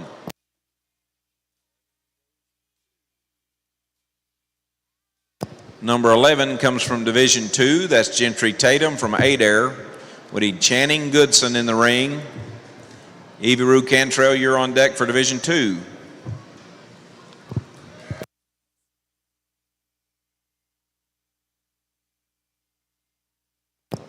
Number 12 goes to Division I. That's Allison Cooley from Pond Creek Hunter. We need Emma Throckmorton in the ring. Brock Johnson, you're on deck for Division I.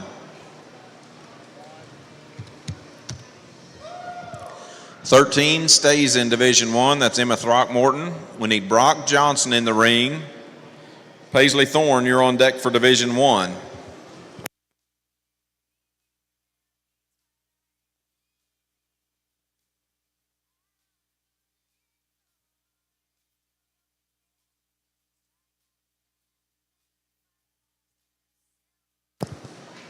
Our 14th selection comes from Division I. That's Brock Johnson from Central High. We need Paisley Thorne in the ring.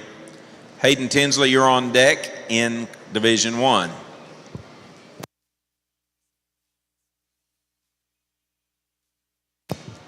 Number 15 belongs to Paisley Thorne from Division I. We need Hayden Tinsley in the ring. Caitlin Duffer, you're on deck in Division I.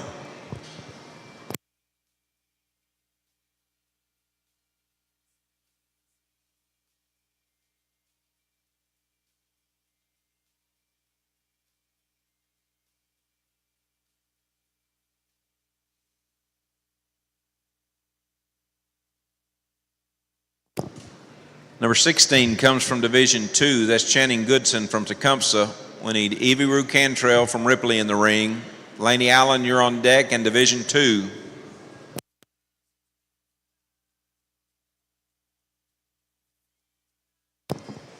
Number 17 comes from Division II. That's Evie Rue Cantrell from Ripley. We'll introduce Laney Allen to the ring. Vivian Humphreys, you're on deck for Division 2.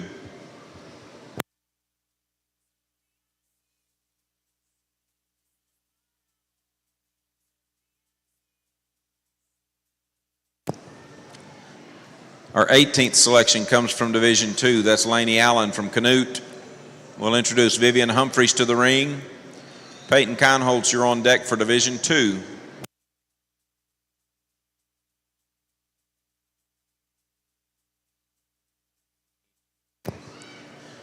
Number 19 comes from Division 2. That's Vivian Humphreys from Moreland. We need Peyton Keinholz in the ring. Eva Rucantrell, we need you back in the ring. You're on deck again for Division 2.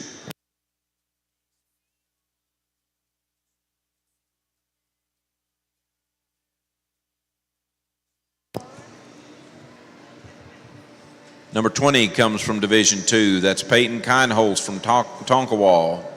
We'll bring Evie Rue Cantrell to the ring. Jaden Caldwell, you're on deck in Division 2.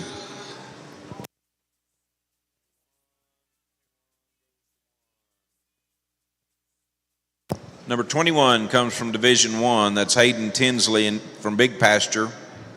It'll bring Caitlin Duffer to the ring. Brigham Bunch, you're on deck for Division 1.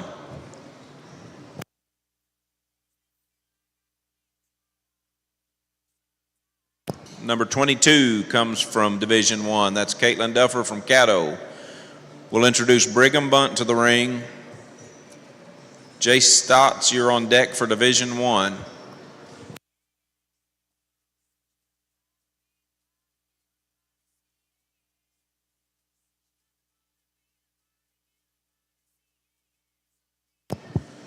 Number 23 comes from Division 1. That's Brigham Bunt.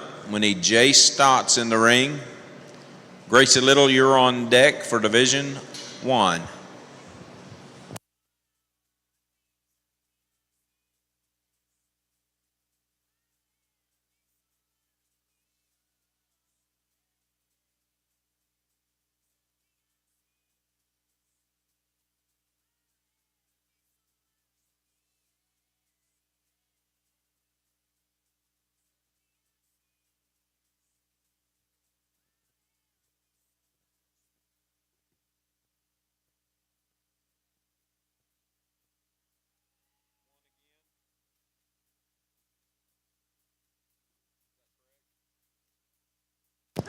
'24 comes from from Division 1. That's Jay Stotts from Hydro Eakley. We need Grace Little in the ring.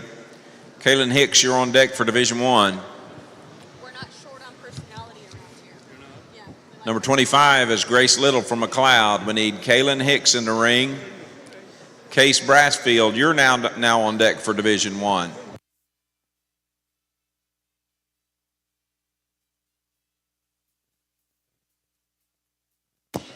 Number 26 comes from Division 1. That's Kaylin Hicks from Sterling. We need Case Brassfield in the ring. Doc Downing, you're on deck for Division 1.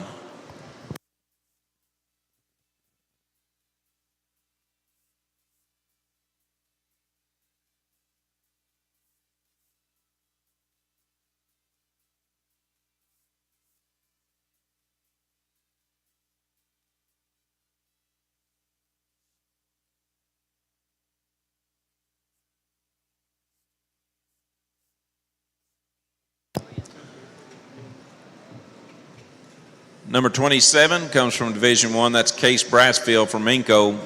We'll introduce Doc Downing to the ring. Gage McNeil, you're now on deck for Division 1.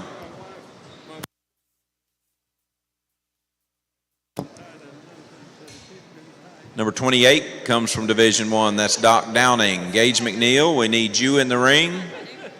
Emma Throckmorton, you're on deck for Division 1.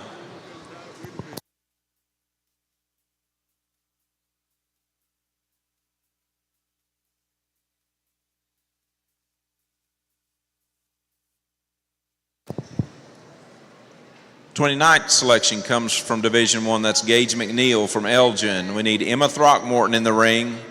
Baylor Lott, you're on deck for Division 1.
Emma Throckmorton from Marlow, we need your 19th place Division I dark crossbearer in the show ring at this time.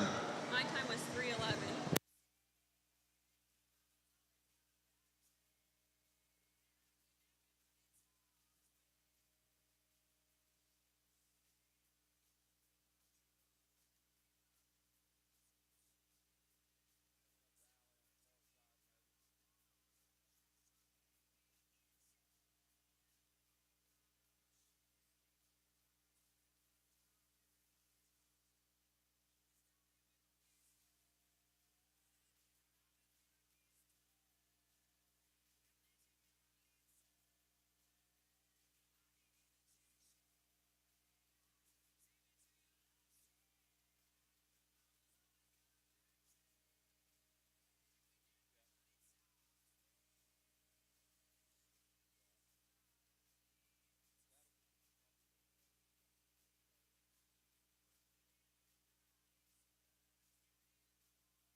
Our 30th selection comes from Division II. That's Aviru Cantrell from Ripley. We need Jaden Caldwell in the ring. Tucker Hughes, you're on deck.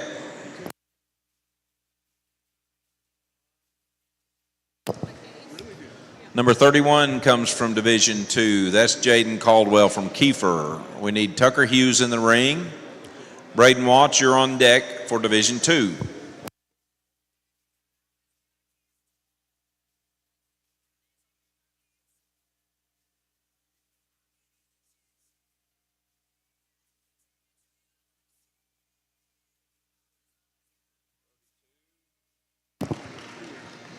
Number 32 comes from Division II. That's Tucker Hughes from Sterling. We need Braden Watts in the ring. Ruger Heron, you're on deck for Division II.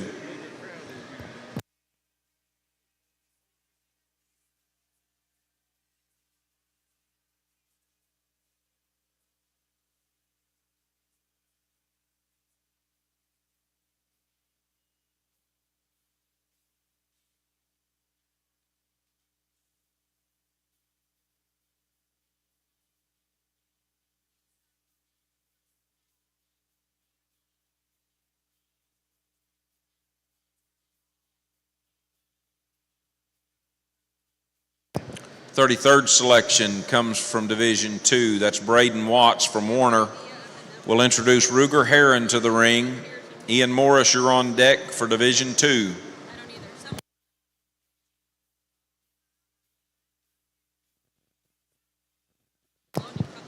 Number 34 is Ruger Heron from Red Oak. We need Ian Morris in the ring. Mason Morris, you're on deck for Division II.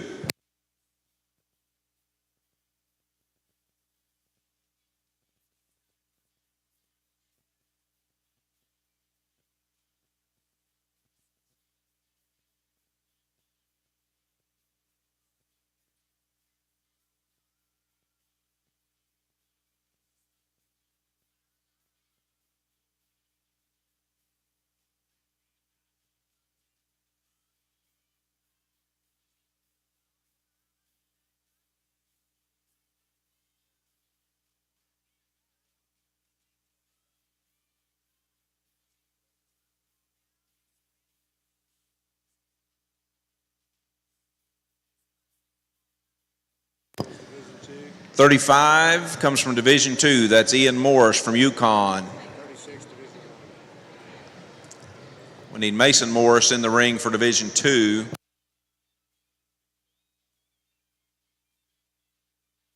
Number 36 comes from Division I. That's Emma Throckmorton from Marlow.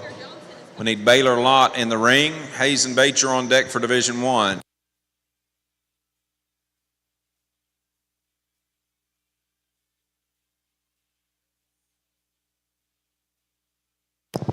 Number 37 is Mason Morris from Division II. We need Ethan France in the ring. Luke Lundry, you're on deck for Division II.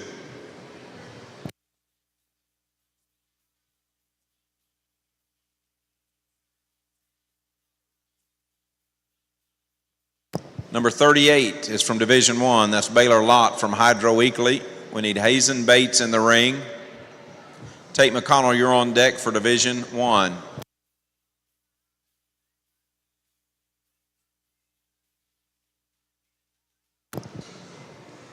The 39th selection comes from Division 1. That's Hazen Bates from Alva. We need Tate McConnell in the ring.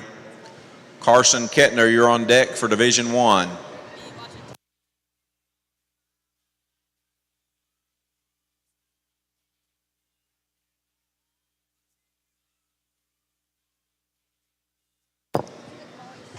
Our 40th selection comes from Division 1. That's Tate McConnell from Wellston. We need Carson Kettner from Central High in the ring. Jace Weirick, you're on deck for Division 1.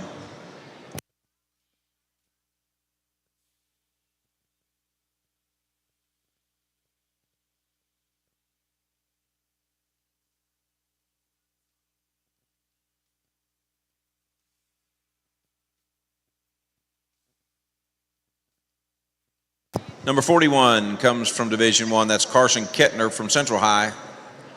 We need Jace Weirick in the ring. Holden Winters, you're on deck for Division 1.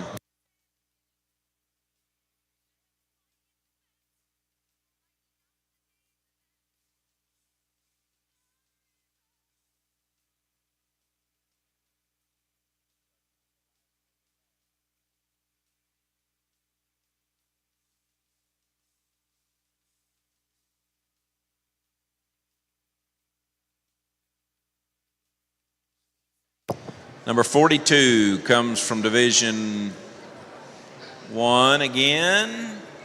That's Jace Weirick from Moreland. We should have Holden Winters in the ring. Randy Jasper, you're on deck for Division 1. Number 43 comes from Division 1. That's Holden Winters from Altus. We need Randy Jasper from Jones in the ring. Lauren Thurman, you're on deck for Division 1.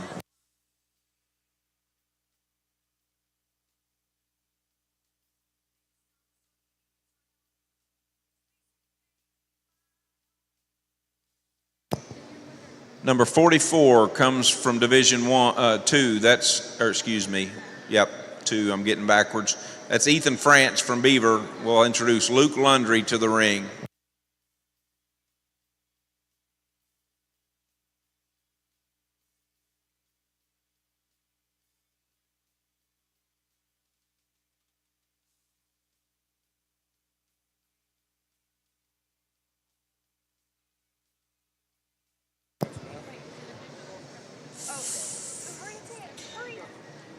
Our 45th and final selection in the Dark Cross preliminary sale lineup is Randy Jasper from Jones. Congratulations to our Crossbred exhibitors.